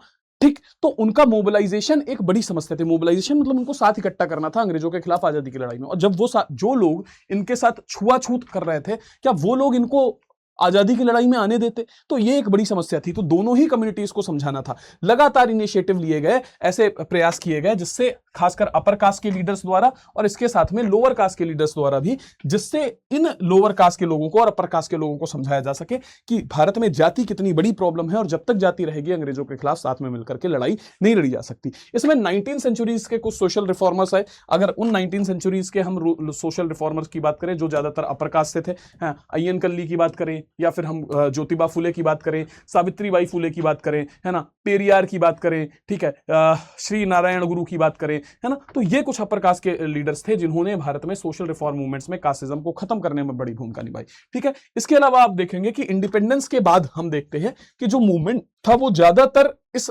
यहां पर जो कास्ट मूवमेंट के अंदर जो कास्ट के साथ, लोअर कास्ट के साथ जो डिस्टिंक्शंस थे, उनके साथ जो भेदभाव था, उन भेदभावों को खत्म कर दिया गया, जैसे छुआछूत जैसी चीजों को खत्म कर दिया गया और इसको एक सोशल एविल यानी कि सामाजिक बुराई के तौर पर माना गया और यह माना गया कि जाति व्यवस्था अंग्रेजों ने शुरू करी थी भारतीयों को बांटने के लिए। अब यहां पर एक महात्मा गांधी का एक व्यू आता है। महात्मा गांधी वैसे तो छुआछूत के बहुत ज्यादा खिलाफ थे, ठीक, लेकिन वो वर्ण व्यवस्था के खिलाफ नहीं थे। वो कहते थे वर्ण व्यवस्था ठीक है। अब इसी कड़ी में गांधी जी, तुम देखोगे गांधी जी ने आजादी की लड़ाई में, गांधी जी का जो सबसे बड़ा श्रेय है वो ये है कि उन्होंने पूरे देश को इकट्ठा कर दिया था। लोअर कास्ट के लोगों को इकट्ठा करने के लिए तुम देखोगे वो लगातार वो ऐसे काम करते थे जो लोअर कास्ट के लिए खराब माने जाते थे, जैसे वो खुद अपना टॉयलेट साफ करते थे। तो गांधी ये दिखाने की कोशिश करते थे अपर कास्ट के लोगों को, इसमें कोई बुरी बात नहीं कि अगर कोई टॉयलेट साफ करता है तो उसको आप अछूत मानोगे, है ना। तो गांधी जी ये मान के चल रहे थे कि अछूत होना, जो छुआछूत है, अनटचेबिलिटी है, वो बहुत खराब चीज है और इसको देश से खत्म होना चाहिए।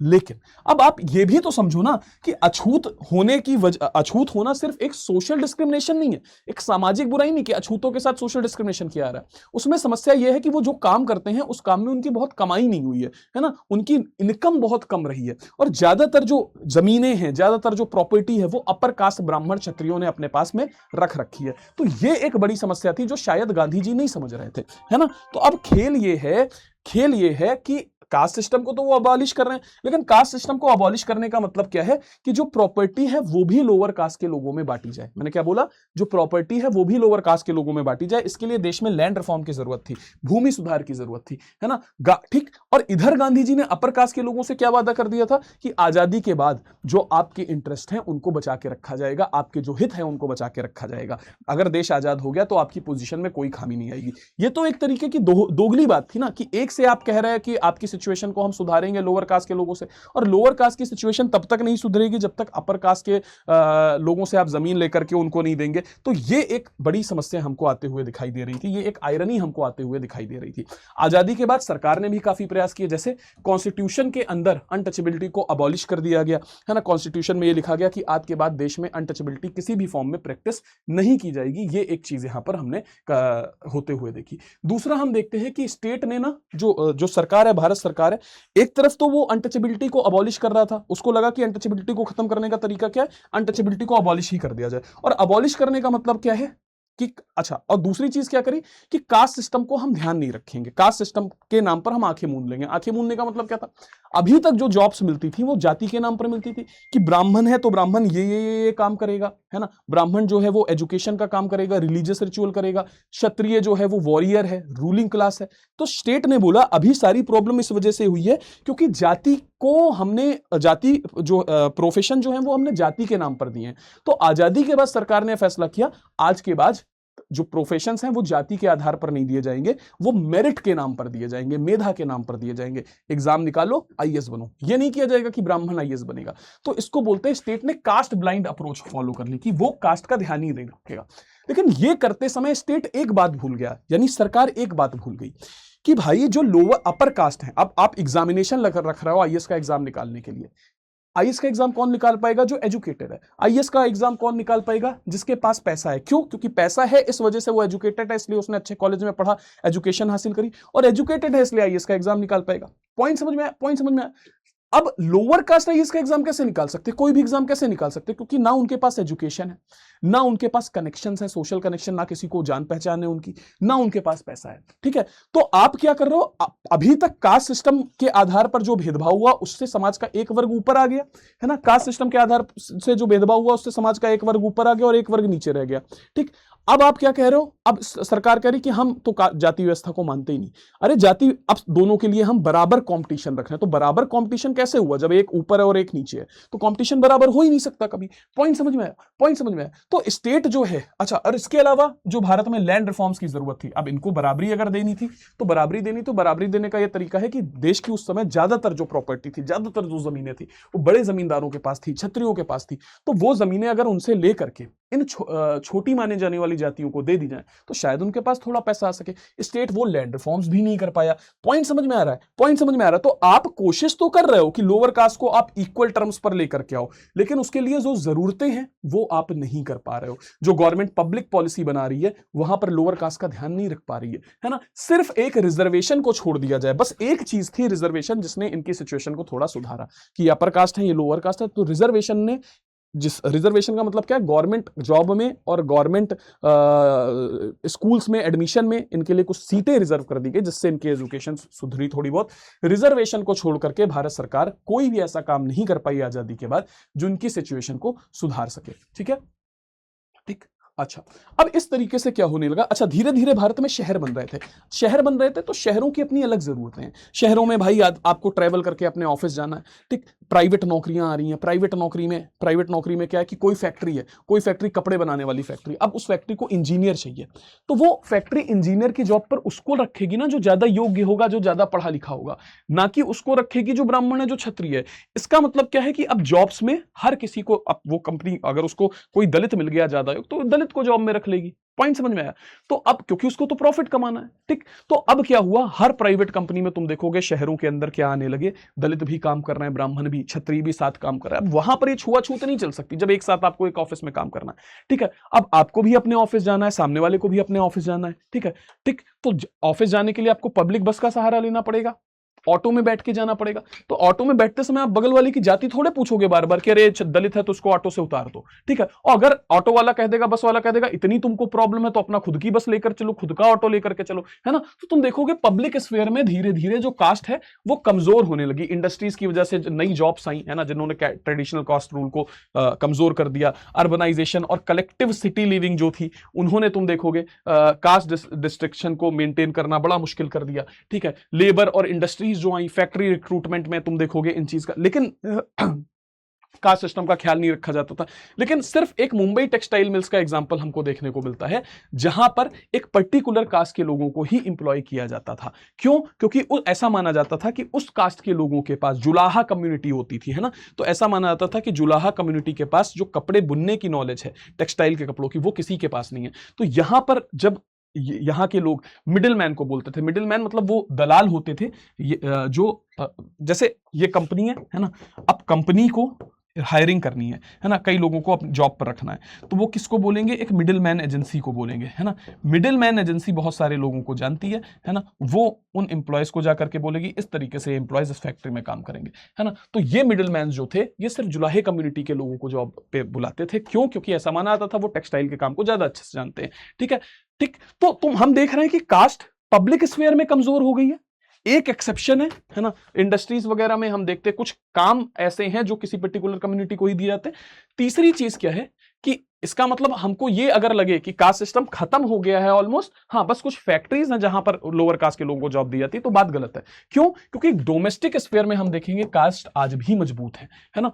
भाई आप कितना भी ऐसी फैमिलीज आपने देखी होंगी बताते हैं हम बड़े मॉडर्न हैं, हम भी ये जातिवाद नहीं मानते हैं, लेकिन जब उनको अपने बच्चों की शादी करानी होगी तो अपनी ही जाति में कराएंगे, है ना। यानी कि डोमेस्टिक स्फीयर में, प्राइवेट लाइफ में कास्ट अभी भी चलती हुई हमको दिखाई दे रही है, ठीक है। अब कास्ट के लिए कई लोग मानते हैं कि कास्ट खत्म हो गई है और कई लोग मानते हैं नहीं कास्ट सिस्टम अभी भी है, ठीक। तो कुछ लोग कहते हैं कास्ट इनविजिबल हो गई, कुछ लोग कहते हैं नहीं नहीं कास्ट इनविजिबल नहीं हो, कास्ट सिस्टम अभी भी है, ठीक। कई अपर कास्ट के लोग जो हैं, जो शहरों में रह रहे हैं, है ना, मॉडर्न हो गए हैं, ज्यादातर अपर कास्ट के हैं, वो कहते हैं कि रिजर्वेशन कितनी खराब चीज है, कास्ट सिस्टम खत्म को बढ़ाने का काम करता है रिजर्वेशन को खत्म कर देना चाहिए, क्योंकि कास्ट के आधार पर जो डिस्क्रिमिनेशन होता था वो तो पहले होता था, अब नहीं होता है, तो अब रिजर्वेशन क्यों, ठीक। वहीं लोअर कास्ट के लोग क्या बोलते हैं कि नहीं नहीं नहीं नहीं नहीं, कास्ट सिस्टम तो खत्म ही नहीं होना चाहिए, रिजर्वेशन तो खत्म ही नहीं होना चाहिए, इसी के नाम पर आपने हमारा शोषण किया है, ठीक है।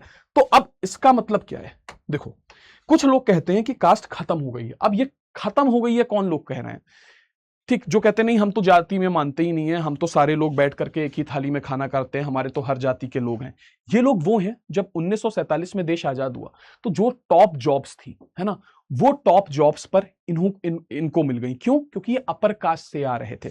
तो अपर कास्ट से आ रहे थे तो जो उस समय की सरकारी जॉब्स थी, उनको पाने के लिए जो एजुकेशन चाहिए थी वो इनके पास थी। ठीक, उस एजुकेशन को पाने के लिए जो पैसा था वो इन अपर कास्ट के ब्राह्मण क्षत्रिय लोगों के पास था। तो इन्होंने उस पैसे से एजुकेशन हासिल करी, उस एजुकेशन से इन्होंने जॉब्स हासिल करी, और क्या हुआ, इनकी पोजीशन समाज में सुधरी, थोड़ा पैसा कमाया। उस पैसे से इन्होंने अपने आने वाली जनरेशन को पढ़ने भेजा, बड़े शहरों में भेजा। उनके बच्चे जो हुए उनको और अच्छी एजुकेशन मिली, क्योंकि उन्होंने शायद अपने बच्चों को बाहर पढ़ने भेजा, एमबीए कराया, आईआईटी में भेजा, है ना। अब उनके जो बच्चे हैं वो शहर के बड़े बड़े कॉलेज में, दिल्ली यूनिवर्सिटी में, सेंट स्टीफेंस में बैठ के कहते हैं कि oh caste system doesn't exist, we don't believe in caste system, हम सब बराबर हैं, है ना। वो ये इसलिए कह पा रहे हैं क्योंकि कास्ट सिस्टम से जो बेनिफिट मिलने थे वो उनको 2 जनरेशन पहले ही मिल गए, और इसी वजह से आज वो शहरों में अच्छे कॉलेजेस में बैठ करके ये बात कह रहे हैं। ठीक है, तो जो हमेशा अर्बन अपर कास्ट होगा वो कहेगा कास्ट सिस्टम खत्म हो गया है, इनविजिबल हो गया है। लेकिन वहीं लोअर कास्ट के लोगों के पास बारे में सोचो, लोअर कास्ट के लोगों के पास आगे बढ़ने के लिए कास्ट सिस्टम के अलावा था ही क्या, है ना। लोअर कास्ट के लोगों के पास, जो शेड्यूल कास्ट और शेड्यूल ट्राइब थी, उनके पास आगे बढ़ने के लिए कुछ था ही नहीं। भाई गवर्नमेंट एग्जाम निकालना है, जॉब चाहिए, उसके लिए एजुकेशन नहीं है, एजुकेशन चाहिए, उसके लिए पैसा नहीं है। उनको मिला रिजर्वेशन। रिजर्वेशन किस आधार पर मिला, उनकी जाति की आइडेंटिटी के आधार पर मिला, जाति की पहचान के ही आधार पर मिला। उनको रिजर्वेशन इसीलिए मिला क्योंकि वो नीची मानी जाने वाली जाति के थे। ठीक है, और इस वजह से कुछ अपर कास्ट के लोगों ने, कुछ लोअर कास्ट के लोगों ने, कुछ शेड्यूल ट्राइब के लोगों का स्टेटस सुधरा, वो अच्छी जॉब्स पा सके, है ना। तो उनके पास ले दे के एक पूंजी उनकी जातिगत पहचानी थी, जातिगत पहचान जो एक समय पर उनका शोषण करती थी, वो आज उनके लिए वेल्थ बन गई, उसने उनको रिजर्वेशन दिलाया। तो वो क्या कभी भी चाहेंगे कि कास्ट सिस्टम खत्म हो? नहीं। तो कास्ट उनके लिए ज्यादा विजिबल है, ज्यादा दिखाई देने वाला फिनोमेना है, जबकि अपर कास्ट एलीट के लिए कास्ट क्या है, खत्म हो चुका है। ठीक, क्यों? क्योंकि subsidize public education, science technology की एजुकेशन, मेडिसिन, मैनेजमेंट, ठीक है, ये early expansion of public sector jobs, इन सब का फायदा उनको मिला। ठीक है, और ये लोग डिसएडवांटेजियस पोजीशन पर रहे। ठीक है, अब हम लोग जो अगला टॉपिक है वो कौन सा करने जा रहे हैं, ट्राइब करने जा रहे हैं। चलो जल्दी से देख लेते हैं ट्राइब क्या है। तो ट्राइब शब्द भारतीय उपमहाद्वीप यानी इंडियन सबकॉन्टिनेंट में रहने वाले ओल्डेस्ट इनहेबिटेंट के लिए, यानी यहाँ के जो सबसे पुराने निवासी है ना, उनके लिए इस्तेमाल किया जा रहा है। ये वही लोग हैं जो जंगल में रहते थे, पंचमा कैटेगरी में डाले जाते थे, है ना। चूंकि ये इंडियन सबकॉन्टिनेंट में बहुत प्राचीन समय से रह रहे हैं, इसलिए इनको आदिवासी भी बोला जाता है। आदिवासी का मतलब क्या होता है, आदि मतलब जो शुरू से रह रहा हो, वासी मतलब रहने वाला, है ना। तो जो शुरू से रह रहा होगा यानी वो ओल्डेस्ट इनहेबिटेंट होगा, उनके लिए ट्राइब शब्द का इस्तेमाल किया जाता है। ठीक है, अब इंडिया के कॉन्टेक्स्ट में अगर देखोगे तो ट्राइब्स क्या हैं, ये इसकी डेफिनेशन देना बड़ा मुश्किल है। ट्राइब्स को भारत में नेगेटिवली डिफाइन किया जाता है। अब ये नेगेटिव डेफिनेशन क्या होती है? ठीक, एक तरीका होता है किसी चीज को ऐसे डिफाइन करना कि वो क्या है, दूसरा तरीका ये होता है कि किसी चीज को ऐसे डिफाइन करना कि वो क्या नहीं है। फॉर एग्जाम्पल, जैसे मैं तुमसे बोलूं कि सच क्या है, तो तुम कहोगे जो झूठ नहीं है वो सच है।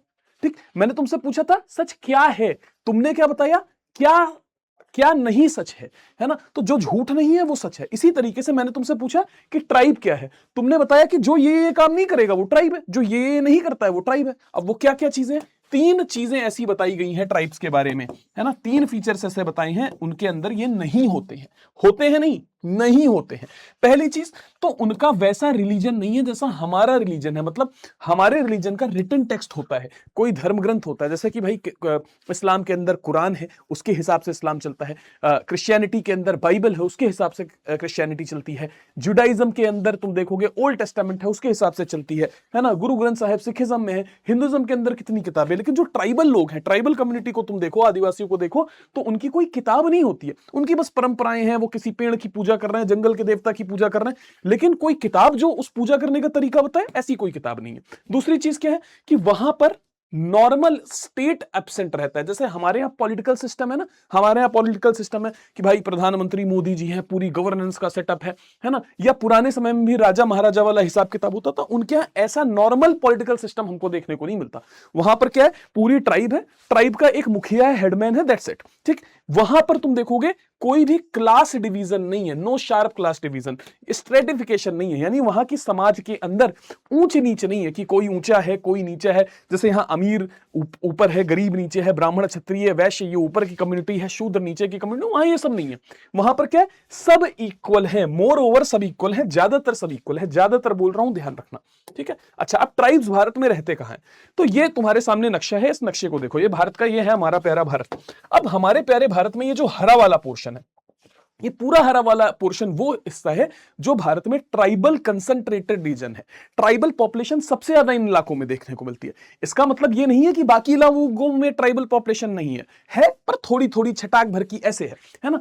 तो अब देखो, अगर हम इन स्टेट्स की बात करें, देखो अगर हम इन स्टेट्स की बात करें, बीच में तुम देख रहे हो ना, तो एक ट्राइबल स्टेट्स की एक पट्टी सी दिखाई देती है, बेल्ट सी दिखाई देती है, ठीक है। इसको हम लोग बोलते हैं ट्राइबल बेल्ट ऑफ इंडिया। इस इलाके को हम लोग बोलते हैं ट्राइबल बेल्ट ऑफ इंडिया। ज्यादातर भारत की ट्राइबल पॉपुलेशन इसी इलाके में रहती। ज्यादा सर कितनी ज्यादा? 85% of the tribal population resides in this places only। इसमें कौन कौन से इलाके हैं? देखो भाई, राजस्थान है, राजस्थान का एक बड़ा इलाका है, ठीक है। राजस्थान के अलावा गुजरात का ठीक ठाक हिस्सा है, ठीक है। एमपी यहां पर हमको देखने को मिल रहा है। एमपी के बगल में छत्तीसगढ़ है, यहां पर है ना, छत्तीसगढ़ हमको देखने को मिल रहा है, ठीक। उड़ीसा है, यहां पर उड़ीसा आपको देखने को मिल रहा है। उड़ीसा के अलावा अगर आप थोड़ा सा ऊपर चले जाओगे तो यहां पर आपको झारखंड का भी बड़ा इलाका देखने को मिलेगा। हालांकि झारखंड तो एक स्टेट ही है जो ट्राइबल लोगों के द्वारा बनाया गया था, ट्राइबल आइडेंटिटी के आधार पर बनाया गया था, ठीक है। यहां पर देखोगे तो आपको बिहार भी देखने को मिल रहा है और पश्चिम बंगाल का एक बड़ा हिस्सा यानी वेस्टर्न बंगाल, वेस्ट बंगाल आपको यहां पर देखने को मिल रहा है, ठीक है। इसको हम लोग बोलते हैं ट्राइबल हार्टलैंड ऑफ इंडिया। इस इलाके को बच्चे हम क्या बोलते हैं? इस इलाके को हम लोग बोलते हैं ट्राइबल हार्टलैंड ऑफ इंडिया, है ना, यानी कि ट्राइबल हार्टलैंड ऑफ इंडिया, आदिवासी क्षेत्रों का हृदय स्थल बोलते हैं, ठीक है। 11% ट्राइबल पॉपुलेशन नॉर्थ ईस्ट के इलाकों में रहती है, 11%, यानी कि 85 और 11 96 हो गई, 85 पॉइंट समथिंग होगी, ये 11 पॉइंट समथिंग होगी, ठीक है। और बाकी की ट्राइबल पॉपुलेशन पूरे भारत में बाकी 3% ट्राइबल पॉपुलेशन है ना, 3%, ये अंडमान निकोबार है, सब मिला करके 3% ट्राइबल है ना। तो 85, 11, 96, 3, 99 पॉइंट्स में है, तो लगभग वो 100 हो जाता है पूरा।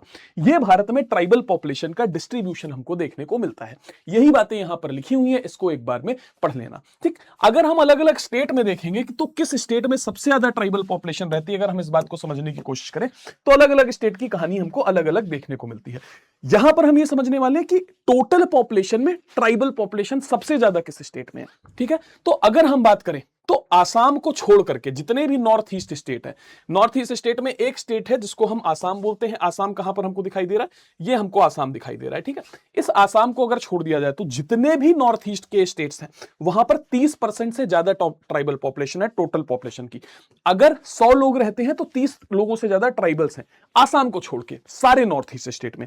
इवन नागालैंड जैसे, मिजोरम जैसे और मेघालय, अरुणाचल प्रदेश जैसे नॉर्थ ईस्ट के स्टेट में ट्राइबल पॉपुलेशन तो 60% से 95% तक, 95% तक जाती है, ठीक है, ठीक। बाकी के भारत में अगर हम देखेंगे तो ट्राइबल पॉपुलेशन बहुत कम है, छिटपुट है। यहां पर एक बार पढ़ लेना। अच्छा, ट्राइबल लोग रहते कहां पर है? तो पहाड़ों पर भी रहते हैं, मैदानों में भी रहते हैं, रेगिस्तान के अंदर भी रहते हैं, जंगल के अंदर भी रहते हैं। हर जगह पर ट्राइबल पॉपुलेशन आपको इंडिया में देखने को मिल जाएगी। अब ट्राइबल लोग को हम पहचानेंगे कैसे?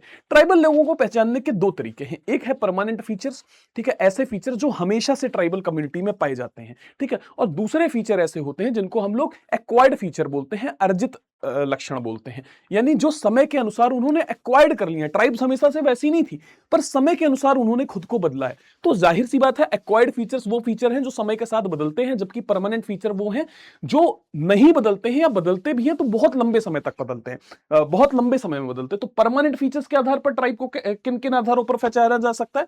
तो सबसे पहले भाषा जो है वो परमानेंट फीचर है किसी भी ट्राइब का, बहुत लंबे समय तक लोगों की भाषा नहीं बदलती, है ना। दूसरा फिजिकल रेशियल कैटेगरी, यानी जो शारीरिक नस्लीय विशेषताएं, देखने में वो कैसे लगते हैं, ठीक है। और फिर पॉपुलेशन का साइज, मतलब कितनी बड़ी जनसंख्या है उनकी। तो सबसे पहले अगर हम लैंग्वेज की बात करें तो भारत में अगर तुम देखोगे तो भारत को अगर हम देखें तो ये हमारे सामने जो इंडिया है, अगर इस इंडिया में हम देखें तो इंडिया में जो, अगर हम देखो जनरली ना, इंडिया को अगर आप दो पार्ट्स में बांटोगे, ठीक है, तो ये जो ऊपर वाला इंडिया है, ठीक है, ये जो ऊपर वाला इंडिया है इसको आर्याव्रत बोलते थे पुराने टाइम पे, आर्याव्रत, क्योंकि यहां पर आर्य लोग आकर के रहते थे, है ना। और इन लोगों की भाषा संस्कृत थी, उन्हीं के वंशज आज हिंदू बोले जाते हैं, ठीक। तो भारत में जो ज्यादातर भाषाएं नॉर्थ इंडिया में बोली जाती हैं वो संस्कृत से ही निकली हैं। मोस्ट ऑफ द लैंग्वेज किससे निकली है? संस्कृत से निकली है। इसी तरीके से जो दक्षिण भारत का हिस्सा था, यहां पर जो भाषाएं बोली जाती थी वो कौन सी भाषाएं थी? वो दक्षिण भारत के हिस्से को द्रविड़ बोलते थे, ठीक है। और द्रविड़ जो भाषाएं हैं मुख्य तौर पर तमिल, तेलुगु, कन्नड़, ये 3 और मलयालम 4 भाषाएं, ये सारी भाषाएं किससे निकली हैं? तमिल भाषा से निकली हैं। किससे निकली हैं? तमिल भाषा से। तो तमिल भाषा से निकली हुई जो भाषाएं हैं वो क्या है? वो द्रविड़ लैंग्वेज है। ठीक है। इसी तरीके से तुम ये देखोगे, ये इलाका तिब्बत का इलाका कहलाता है भारत के ऊपर, और ये इलाका म्यांमार का इलाका कहलाता है। ठीक। म्यांमार का पुराना नाम क्या हुआ करता था? बर्मा हुआ करता। सर ये बातें क्यों बता रहे हैं? अभी समझ में आ जाएगा तुमको।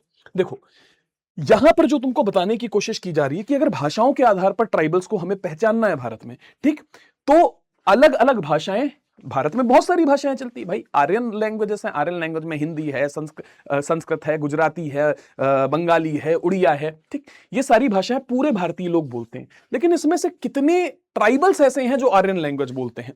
तो लगभग 1% सिर्फ ट्राइबल्स ऐसे हैं जो आर्यन लैंग्वेज बोलते हैं। यानी आर्यन लैंग्वेज यानी संस्कृत से निकली हुई भाषाएं 1% ट्राइबल्स द्वारा बोली जाती हैं। द्रविड़ लैंग्वेजेस कितने परसेंट ट्राइबल बोलते हैं? तो 3% ट्राइबल बोलते हैं। ठीक है। ज्यादातर ट्राइबल्स कौन सी भाषा बोलते हैं? जो ऑस्ट्रिक भाषा है, ऑस्ट्रिक भाषाओं से निकली भाषाएं ज्यादातर ट्राइबल बोलते हैं, या तो तिब्बतो बर्मन भाषाओं से निकली हुई भाषा ज्यादातर ट्राइबल बोलते हैं। ऑस्ट्रिक भाषाएं लगभग 100% ट्राइबल बोलते हैं। ऑस्ट्रिक भाषाएं भारत में अगर बोली ही किसी के द्वारा जाती हैं तो ट्राइबल्स के द्वारा जाती है, और कोई बोलता ही नहीं है। 100% ट्राइबल्स बोलते हैं। और तिब्बतो बर्मन लैंग्वेज 80% ट्राइबल्स बोलते हैं। अब ऑस्ट्रिक भाषा से क्या तात्पर्य? देखो, ये इंडिया है, इंडिया के नीचे यहां कहीं दूर पर तुमको ऑस्ट्रेलिया दिख जाएगा, है ना, नीचे। तो बहुत लंबे समय में ऐसा हुआ होगा कि तैर तार के बहुत पुराने समय में कुछ ट्राइबल्स आए होंगे और इस इलाके में बस गए होंगे। यहां पर ये इलाका कौन है? अंडमान निकोबार द्वीप समूह, है ना। तो आज भी अंडमान निकोबार में कई सारी ट्राइब्स रहती हैं, जैसे कि सेंटिनल ट्राइब रहती है ना, ग्रेट अंडमानी ट्राइब है, ओरॉन है। ये सारी ट्राइब जो हैं वो जो भाषाएं बोलती हैं वो ऑस्ट्रिक लैंग्वेजेस हैं, जो यहां से आए लोगों ने बोली होगी, कभी बोली होगी, है ना। कई सारी इसमें से ट्राइब्स जो हैं जो मेन स्ट्रीम सोसाइटी से लंबे समय से अछूती हैं। ठीक। अच्छा, इसी तरीके से ये इलाका तिब्बत है, ठीक है, और ये इलाका म्यांमार है। म्यांमार का पुराना नाम बाबूजी था बर्मा। ठीक है। तो अब ये जितना भी नॉर्थ ईस्ट इंडिया है, मैंने बताया भारत की सबसे ज्यादा ट्राइबल पॉपुलेशन यहां पर रहती है। तो नॉर्थ ईस्ट इंडिया में जो लोग रहते हैं वो जो भी भाषा बोलेंगे उस भाषा में तिब्बत भाषा का भी पुट आएगा। क्यों? क्योंकि इसके ऊपर का हिस्सा तिब्बत है, तो जाहिर सी बात है तिब्बत भाषा के कुछ शब्द इसमें मिलेंगे और म्यांमार यानी बर्मीज भाषा के भी कुछ शब्द मिलेंगे। इसलिए नॉर्थ ईस्ट में रहने वाले ट्राइबल्स जो भाषा बोलते हैं उसको तिब्बतो बर्मन लैंग्वेज फैमिली से निकली हुई भाषा माना जाएगा। स्वाहा, याद रखना। ठीक है। फिजिकल रेशियल फीचर्स की बात करें तो देखो, रेसेस दुनिया में प्राइमरली 3 रेस होती हैं। एक नेग्रीटो होती है, एक मंगोलाइड होती है, ठीक है, एक और होती है कॉकेशियन, जो जैसे अंग्रेज लोग दिखते हैं उसको कॉकेशियन बोलते हैं। मंगोलाइट रेस कौन सी होती है? चाइनीज लोग जैसे दिखते हैं, चपटी नाक, है ना, छोटी आंख, सपाट मुंह, ये मंगोलाइड रेस है। मंगोलिया में रहने वाले लोग ऐसे देखते हैं। और नेग्रीटो रेस, जिनको नीग्रो बोलते हो, रंग काला, है ना, मोटे बाल, उलझे हुए, है ना, वो नेग्रीटो है। ठीक। भारत में क्या इन ट्राइब्स, इन फीचर्स, इन फेशियल फीचर्स वाले लोग वाली ट्राइब पाई जाती है? रेस का मतलब क्या होता है? नस्ल, कैसे आप दिखते हो। तो नेग्रीटो ट्राइब्स हैं भारत में, बिल्कुल है। अगर तुम अंडमान निकोबार द्वीप समूह में जाओगे तो यहां अंडमानी ट्राइब है या सेंटिनल ट्राइब है, वो देखोगे तो अफ्रीकन ब्लैक्स जैसी ही दिखाई देती है, यानी नेग्रीटो फीचर वाली ट्राइब है। मंगोलाइट ट्राइब, भाई नॉर्थ ईस्ट इंडिया में ज्यादातर लोग, उनको चिढ़ाया भी जाता है ऐसे बोल के, चिंकी चाइनीज करके, वो बहुत गलत बात है ना। तो यहां पर ज्यादातर लोग हैं जो उनका चेहरा मोरा है वो मंगोलाइट रेस का है ना, तो उस रेस का फीचर आपको देखने को मिलेगा। तो मंगोलाइट ट्राइब भी भारत में देखने को मिलेगी। द्रविडियन, हाँ, साउथ इंडिया के अंदर द्रविडियन ट्राइब है। आर्यन कौन सी रेस है? ये आर्यन जैसे हम लोग हैं, है ना, नॉर्थ इंडिया में रहने वाले ज्यादातर लोग आर्यन फीचर्स का माना जाता है। तो अब इंडियंस जो है, जो नॉर्थ इंडिया में रहने वाले, वो कई सारे फीचर्स से मिलकर बनाए, कई सारी रेसेस का मिलकर बनाए, तो इसको हम आर्यन बोलते हैं। और ऑस्ट्रेलाइट फीचर वाले लोग भी भारत में अंडमान निकोबार में देखने को हमको मिल जाते हैं। ठीक है, इतनी बातें क्लियर है। पॉपुलेशन का साइज की अगर हम बात करें तो अलग अलग ट्राइब्स का पॉपुलेशन अलग अलग है। कुछ ट्राइब्स ऐसी हैं जिनकी पॉपुलेशन 10 लाख से भी ज्यादा है। ठीक, जैसे कि गोंड्स, भील, सांथाल, ओराउंस, मीनास, बोडोस और मुंडा। ये जो ट्राइब है ये इंडिया की टॉप पॉपुलेटेड ट्राइब है। पहले नंबर पर ये है, ये उसी मैंने क्रम में लिखा हुआ है। ये पहले नंबर पर सबसे ज्यादा गोंड है, दूसरी सबसे बड़ी ट्राइब भील है, तीसरी संथाल है। तो इसको इसी क्रम में याद भी कर सकते हो। ठीक है। अगर हम छोटी ट्राइब्स की बात करें तो कई ट्राइब्स ऐसी हैं जिसमें 100 लोग से भी कम लोग रहते हैं ना, जैसे अंडमानी ट्राइब हम देख सकते हैं, उसकी बात करें, है ना। टोटल पॉपुलेशन में 2011 का डेटा है सेंसस का, तो याद करना ही पड़ेगा, है ना। तो टोटल भारत की 2011 के सेंसस के हिसाब से जो पॉपुलेशन थी वो 120-121 करोड़ थी। उसमें से 10.4 4 करोड़ पॉपुलेशन ट्राइबल्स की थी, यानी टोटल पॉपुलेशन का 8.6% ट्राइबल्स की पॉपुलेशन थी। तो ये हो गए ट्राइबल्स को पहचानने के कुछ परमानेंट फीचर्स, ठीक है। अब ट्राइबल्स को हम पहचान सकते हैं उनके कुछ एक्वायर्ड फीचर्स से, जो समय के अनुसार बदल गए हैं, ठीक। अब इसमें क्या क्या तरीका होता है कि सबसे पहले दो तरीके होते हैं कि एक उनका लाइवलीहुड लोगों का समय के अनुसार बदलता रहता है, एक जैसा थोड़े होता है। जो मैंने बताया था कि कोई जरूरी थोड़े है कि 200 साल पहले अगर कोई कम्युनिटी फिशिंग करती थी, मछली पकड़ती थी, आज भी फिशिंग करती हो, आज तो इंडस्ट्री में जॉब कर रही हो, क्या बड़ी बात है ना, ठीक। और दूसरा, क्या ट्राइबल लोग हिंदू सोसाइटी का हिस्सा हैं या हिंदू सोसाइटी से अलग है? देखो, पंचमा लोग जब हम ट्राइबल लोगों को मानते थे तो मुख्यधारा के समाज से अलग मानते थे। तो पॉइंट ये है, क्या ये हिंदू समाज का हिस्सा बन गए, और बन गए हैं तो कितना बन गए हैं? In extent of incorporation into Hindu society, कितने हद तक हिंदू समाज में ये आकर के जुड़ गए हैं, ठीक। तो सबसे पहले हम देखें कि ट्राइबल्स को अगर हम लाइवलीहुड के अनुसार समझने की कोशिश करें तो वो मछली भी पकड़ते हैं, है ना, वो हंटिंग गैदरिंग भी करते हैं, यानी कि जैसे प्रिमिटिव टाइम में आदि मानव रहते थे, है ना, हंटिंग गैदरिंग करते हैं, फल इकट्ठा करते हैं, शिकार करते हैं, ठीक है, शिफ्टिंग एग्रीकल्चर भी करते हैं, और किसान भी हैं। और इसके अलावा तुम देखोगे तो कई सारे ट्राइबल्स ऐसे हैं जो बड़े बड़े खेतों में, आसाम के टी प्लांटेशंस के अंदर, है ना, चाय के बागानों के अंदर काम करते हैं, और कई ट्राइबल्स जो हैं वो इंडस्ट्री में भी काम करते हैं, ठीक। अब हिंदू समाज में कितना घुल मिल गए हैं, तो अगर इसको समझने की कोशिश करोगे तो इसके दो व्यू हैं। एक व्यू किसका है कि भाई ट्राइब्स जब हिंदू समाज में घुल मिल रहे थे तो हिंदू समाज उसको कैसे देखता था, और जब ट्राइब्स हिंदू समाज का हिस्सा बने तो वो उसको कैसे देखते थे, ठीक है। तो अगर ट्राइब्स के पर्सपेक्टिव से देखोगे तो कुछ लोग ऐसे हैं जो हिंदू सोसाइटी को मन से स्वीकार करते हैं, और कुछ लोग हिंदू सोसाइटी में अपने इस घुलने मिलने के खिलाफ हैं। वो मानते हैं कि इससे उनका कल्चर खत्म हो रहा है। और वहीं मेन स्ट्रीम हिंदू सोसाइटी के नजरिए से देखोगे तो कई लोग इस चीज को लेकर के बहुत वेलकमिंग है कि धीरे धीरे ट्राइब्स भी हमारे कल्चर का पार्ट बन रहे हैं, हमारे हिंदू समाज का हिस्सा बन रहे हैं, है ना। हम लेकिन क्योंकि आप हिंदू समाज क्या है, जातीय व्यवस्था पर आधारित समाज है, तो पहले आपने ट्राइब्स को बाहर रखा था पंचमा बोल के, अब आप ट्राइब्स को शामिल भी कर रहे हैं, तो आप किस में शामिल कर रहे हैं? लोअर कास्ट में शामिल कर रहे हैं। तो कई लोग वेलकमिंग है, कई लोग उनको हिंदू समाज का हिस्सा मानने को तैयार तो हो गए, लेकिन कह रहे हैं कि अगर वो हिंदू समाज का हिस्सा बनेंगे तो सबसे नीचे लेवल पर जाएंगे, है ना, शूद्र कम्युनिटी में शामिल किया जाएगा, ठीक। अब ट्राइब क्या है? Career of a concept. Tribe जो शब्द है ना, इसका करियर क्या रहा है ना। जैसे हमारा करियर क्या होता है कि हमने अपने जीवन में क्या क्या हासिल किया, हमारा बायोडाटा, हमारी ग्रोथ कैसे हुई, यही तो है ना, यही तो ट्राइब है ना, यही तो हमारा करियर है ना। तो ट्राइब का करियर क्या है, मतलब ट्राइब शब्द कैसे डेवलप हुआ, है ना, उसका करियर क्या रहा, ये हम समझने की कोशिश करेंगे। 1960 के दशक के दौरान तुम देखोगे ज्यादातर जो स्कॉलर्स थे वो इस बात को लेकर के लगातार डिबेट करते थे कि ट्राइब्स को हम हिंदू समाज का हिस्सा माने या ना माने। कुछ लोग ये कहते थे कि ट्राइब्स हिंदू समाज का हिस्सा है, और कुछ स्कॉलर्स ये कहते थे कि हिंदू समाज का हिस्सा नहीं है, ठीक है। तो अब इसमें दो आर्ग्यूमेंट चलते हैं, कॉन्टिनम आर्ग्यूमेंट चलता है और एक चलता है Holi different argument. Continuum argument ये कहता है कि ट्राइब सदा से, कॉन्टिनम का मतलब होता है निरंतर, लगातार, कंटिन्यूअस, है ना।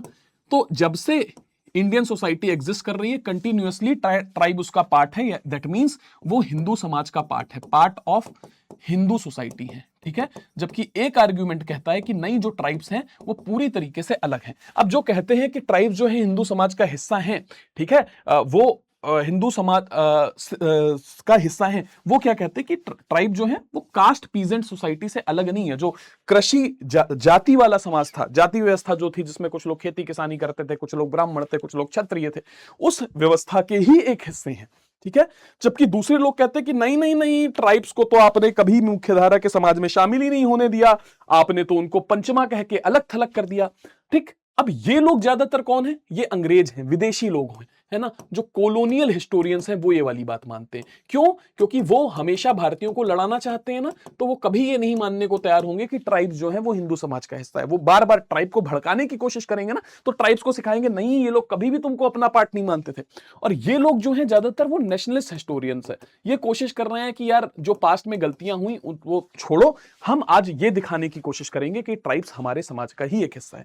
तो ये लोग क्या कहते हैं, नहीं नहीं, ट्राइब्स आपके समाज का हिस्सा नहीं है, वो एकदम अलग कम्युनिटी है। अलग कम्युनिटी नहीं होती तो क्या आपने उनको पंचमा कहा होता? उनका देखो कल्चर भी अलग है। हिंदू समाज में जिन देवी देवताओं की पूजा होती है, ट्राइब नहीं करते हैं, ट्राइब पेड़ की पूजा करते हैं, अलग देवताओं की पूजा करते हैं। तो ये लोग कहते हैं कि नहीं नहीं नहीं, तो ये लोग कहते हैं नहीं ऐसा नहीं, वो हमारा हिस्सा है।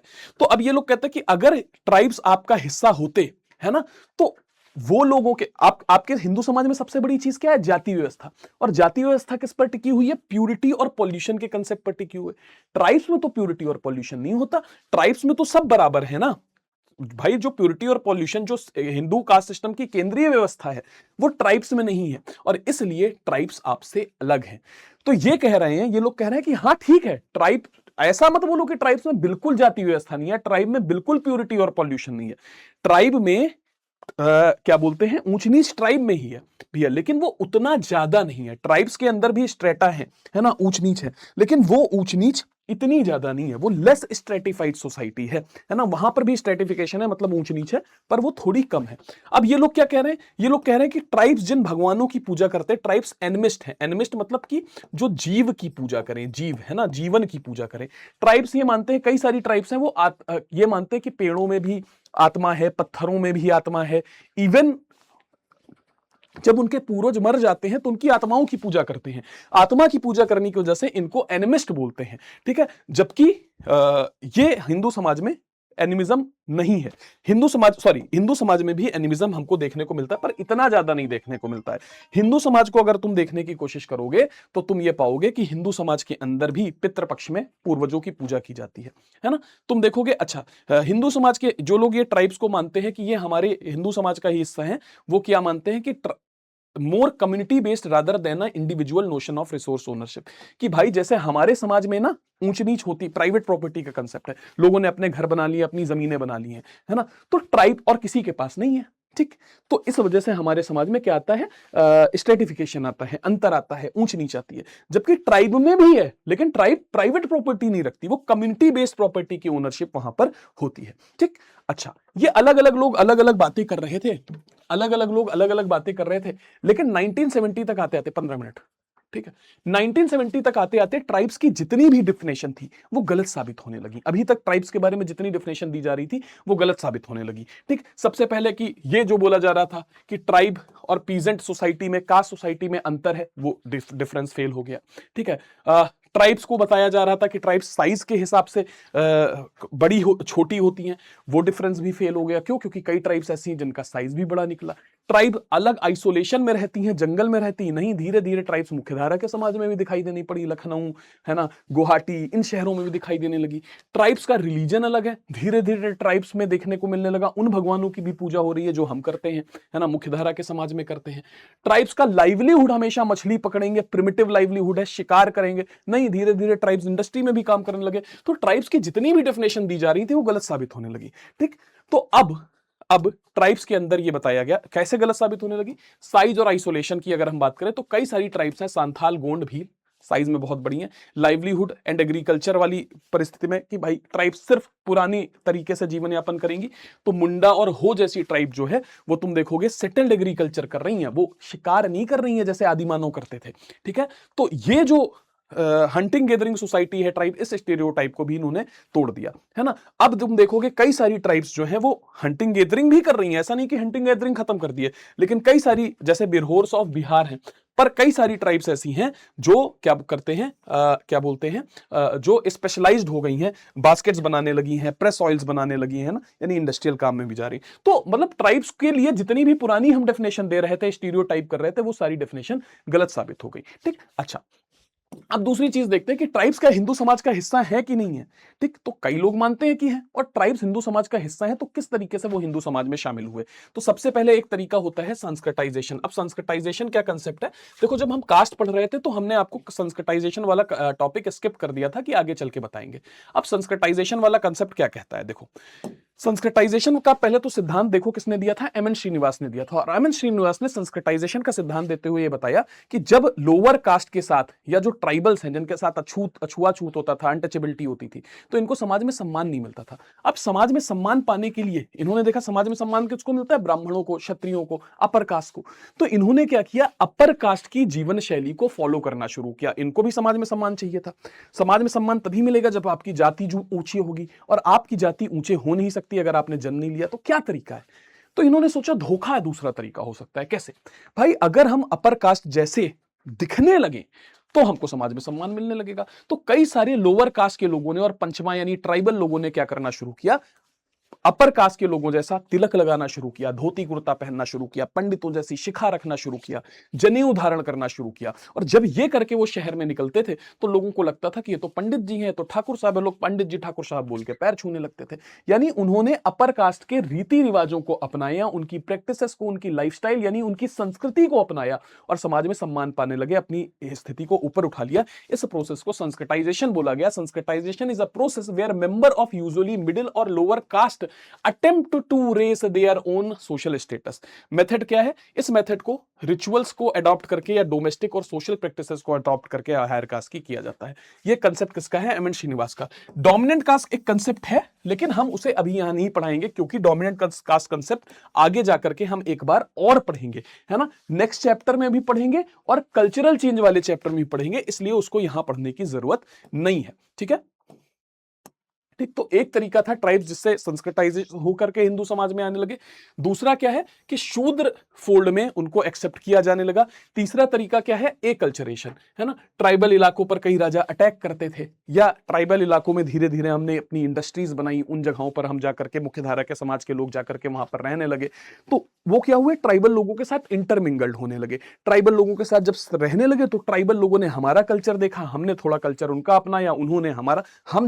जब हम बोल रहा हूं तो इसका मतलब ये नहीं कि हम उनसे अलग है, हम का मतलब है मुख्यधारा का समाज। ठीक है, तो धीरे धीरे थोड़ा कल्चर मुख्यधारा के समाज ने उनको दिया, थोड़ा कल्चर उन्होंने हमसे लिया, इसको हम एकल्चरेशन बोलते हैं और धीरे धीरे हमारी संस्कृति का हिस्सा बन गए। ठीक है, कई स्कॉलर्स ये मानते हैं कि नहीं नहीं, जो ट्राइबल्स है ना, ठीक है, वो एक सेकेंडरी फिनोमिना है। ठीक है, वो इन तरीकों से हिंदू समाज का हिस्सा नहीं बने या मेन स्ट्रीम सोसाइटी में मुख्यधारा के समाज में शामिल नहीं हुए, उसका एक दूसरा फिनोमिना है जिसकी वजह से वो शामिल है। पूछा गया कि भाई क्या फिनोमिना है, तो उन्होंने कहा देखो, जो हमारे पुराने राजा महाराजा होते थे ना, वो जंगलों को कैसे देखते थे, जंगल में रहने वाले लोगों का कैसे इस्तेमाल करते थे, उनसे जंगल के फॉरेस्ट प्रोड्यूस मंगाते थे, मोम मंगाते थे, घी मंगाते थे, शहद मंगाते थे, लाख मंगाते थे, है ना, और कई बार हाथी मंगवाते थे। जो राजाओं की सेना में हाथी होते थे उनको पकड़ के तो ट्राइबल्स लोग ही लाते थे, है ना, तो ये चीजें उनसे करवाई जाती थी। इस तरीके से उनके हमारे साथ रिश्ते डेवलप होने लगे। ठीक, और ये रिश्ते हमेशा एक्सप्लॉइटेटिव होते थे, हम उनका शोषण करते थे, है ना, हम उनसे जो चीजें लेते थे उसकी सही कीमत नहीं देते थे और कई बार उनके जंगलों पर हमला करके, उनको हरा करके उनके जंगलों पर कब्जा कर लेते थे। तो एक एक्सप्लॉइटेटिव तरीका था और दूसरा कॉलोनियल तरीका था। कॉलोनियल जैसे अंग्रेजों ने किया, है ना, अंग्रेजों ने क्या किया कि भाई उनको जंगलों में दिखा कि कई सारी पैसा है, जंगलों में लकड़ियां हैं, जंगलों में फॉरेस्ट प्रोड्यूस है, जंगलों को काट करके जमीन मिल जाएगी तो वहां पर टी प्लांटेशन लगाएंगे। तो ये करके अंग्रेजों ने क्या किया, उनके जंगलों पर कब्जा करना शुरू किया। जब हमने उनके जंगलों में रोडें बना दी, उनकी लकड़ियां हमने काट के ले गए, हमने क्या किया, उनके फॉरेस्ट प्रोड्यूस को निकालना शुरू कर दिया। और ट्राइबल्स को अंग्रेजों ने क्या किया, उन्हीं के जंगल में घुसने से पाबंदी लगा दी, लॉज बनाए कि ट्राइबल्स आज के बाद जंगल में नहीं घुस सकते। तो उनसे उनकी रोजी रोटी छिन गई, उनसे उनका घर छिन गया, उनसे उनका कल्चर छिन गया, है ना। ये एक्सप्लॉइटेशन था ट्राइबल्स का, ये कोलोनियलिज्म था कि उनकी रिसोर्सेस पर कब्जा करने के लिए अंग्रेजों ने उनको इनके जंगल से दूर कर दिया। ठीक है, ठीक, ठीक है। तो कहने का मतलब ये, कई लोग ये कह रहे हैं कि ये क्या है, प्री एग्जिस्टिंग स्टेट्स जो थे और जो नॉन स्टेट ग्रुप्स थे वो जब ट्राइबल्स से मिलते थे तो उनका शोषण करते थे। प्री एग्जिस्टिंग स्टेट मतलब पुराने राजा महाराजा भी, और जो नॉन स्टेट ग्रुप थे, सूदखोर, क्या बोलते हैं, सूदखोर हो गए, व्यापारी हो गए, वो सब जाकर के ट्राइबल्स का शोषण करते थे। ट्राइबल्स बाहरी लोगों को डीकू बोलते थे। ठीक है, और इस वजह से ट्राइबल्स धीरे धीरे बाहरी लोगों से, डीकू लोगों से डरने लगे और ये बोलने लगे, उन्होंने अपनी ट्राइबलिज्म की आइडेंटिटी को मजबूत किया। ट्राइबलिज्म मतलब आदिवासीवाद, कि नहीं ये लोग हमको खत्म कर देंगे, हमारे संस्कृत को कल्चर को खत्म कर देंगे, हमारी संस्कृति को खत्म कर देंगे। ठीक है, तो वो आउटसाइडर से बचने लगे। ठीक, ट्राइबल्स को एक ये उम्मीद थी कि अंग्रेजों के जाने के बाद, अंग्रेजों ने तो उनके ट्राइबल्स को पहले तो उनसे जंगलों में घुसने से पाबंदी लगाई, उनसे उनके जंगल छीने।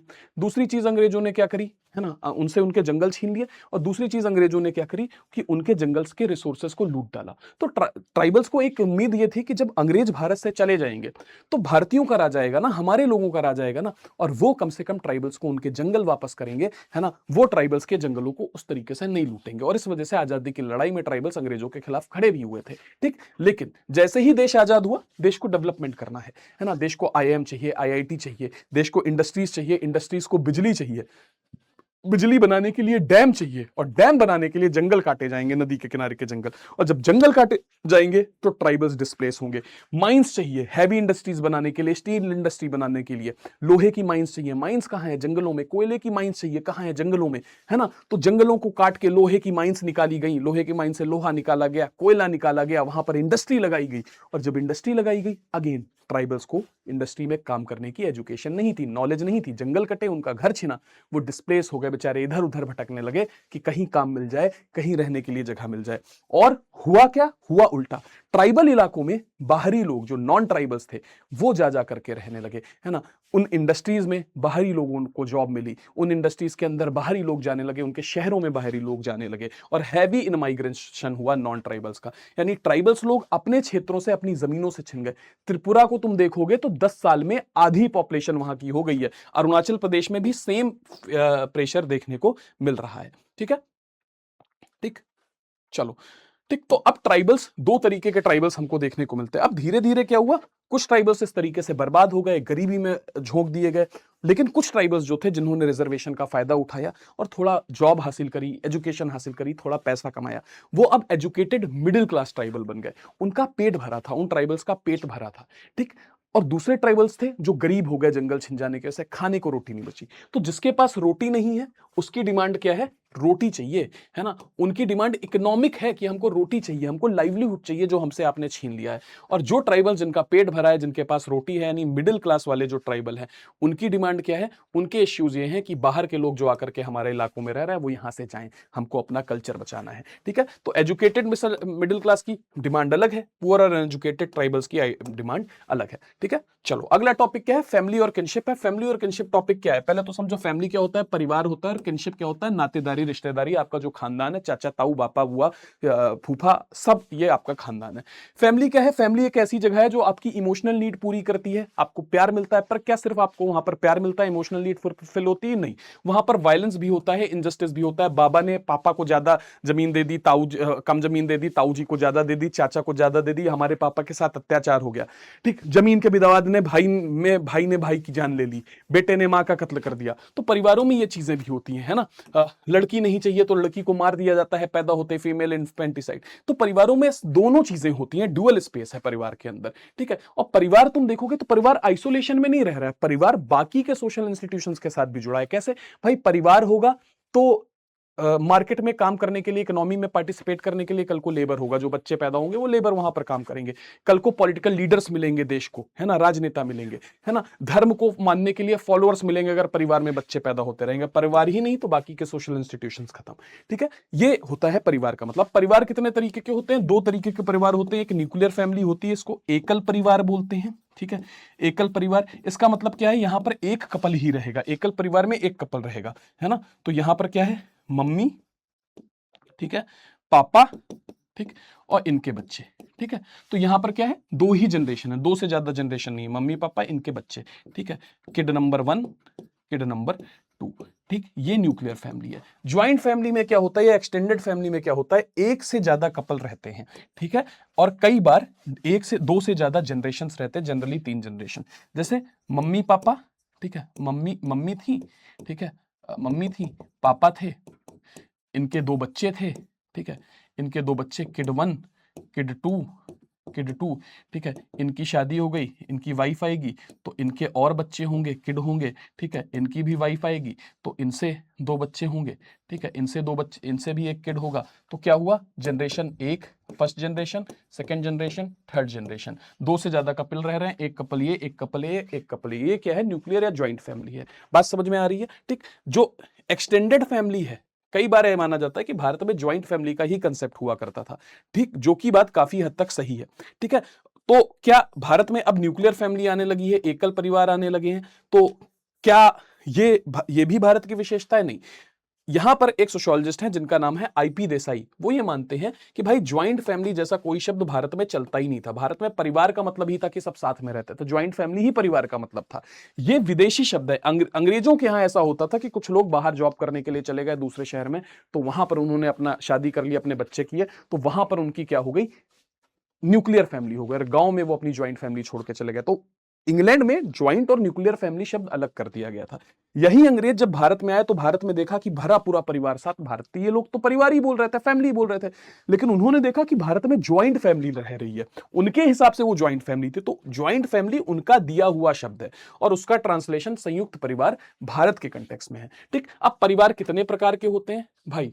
मैट्रीलोकल होता है, पैट्रीलोकल होता है। मैट्रीलोकल जब शादी के बाद कपल लड़की की मां के घर जाता है, उस परिवार को मैट्रीलोकल बोलते हैं। जब शादी के बाद मियां बीवी यानी हस्बैंड वाइफ लड़के के घर जाते हैं, उसको पैट्रीलोकल बोलते हैं। ठीक है, जब नाम और प्रॉपर्टी माता से बेटी की तरफ जाती है, उसको मैट्रिलिनियन बोलते हैं। जब नाम और प्रॉपर्टी पिता से पुत्र की तरफ जाती है, उसको पैट्रिलिनियन बोलते हैं। ज्यादातर परिवार पैट्रिलिनियल ही होते हैं। ठीक है, पैट्रियार्की, जिन परिवारों में डिसीजन या निर्णय पिता के चलते हैं, उन परिवार को पैट्रियार्की बोलते हैं। जिस परिवार में डिसीजन या निर्णय माता के चलते हैं, उससे परिवारों को मैट्रियार्की बोलते हैं। मैट्रियार्की असल में प्रैक्टिकली एग्जिस्ट नहीं करती है ना, चूंकि हम पैट्रियार्की पढ़ रहे थे तो उसका उल्टा हमने पढ़ लिया कि मैट्रियार्की होता है, पर वो एग्जिस्ट नहीं करती। मेरे ख्याल से आज की क्लास के लिए इतनी बातें इनफ रहेंगी, है ना। इसी के साथ हमने ये पूरा चैप्टर बहुत ही ज्यादा डिटेल में अच्छे से कवर कर लिया है। ठीक, अब हमारी मुलाकात होगी नेक्स्ट चैप्टर में, जिसका नाम है pattern of social inequality and exclusion. आज की क्लास के लिए इतनी बातें इनफ है। थैंक यू सो मच बच्चों, जय हिंद।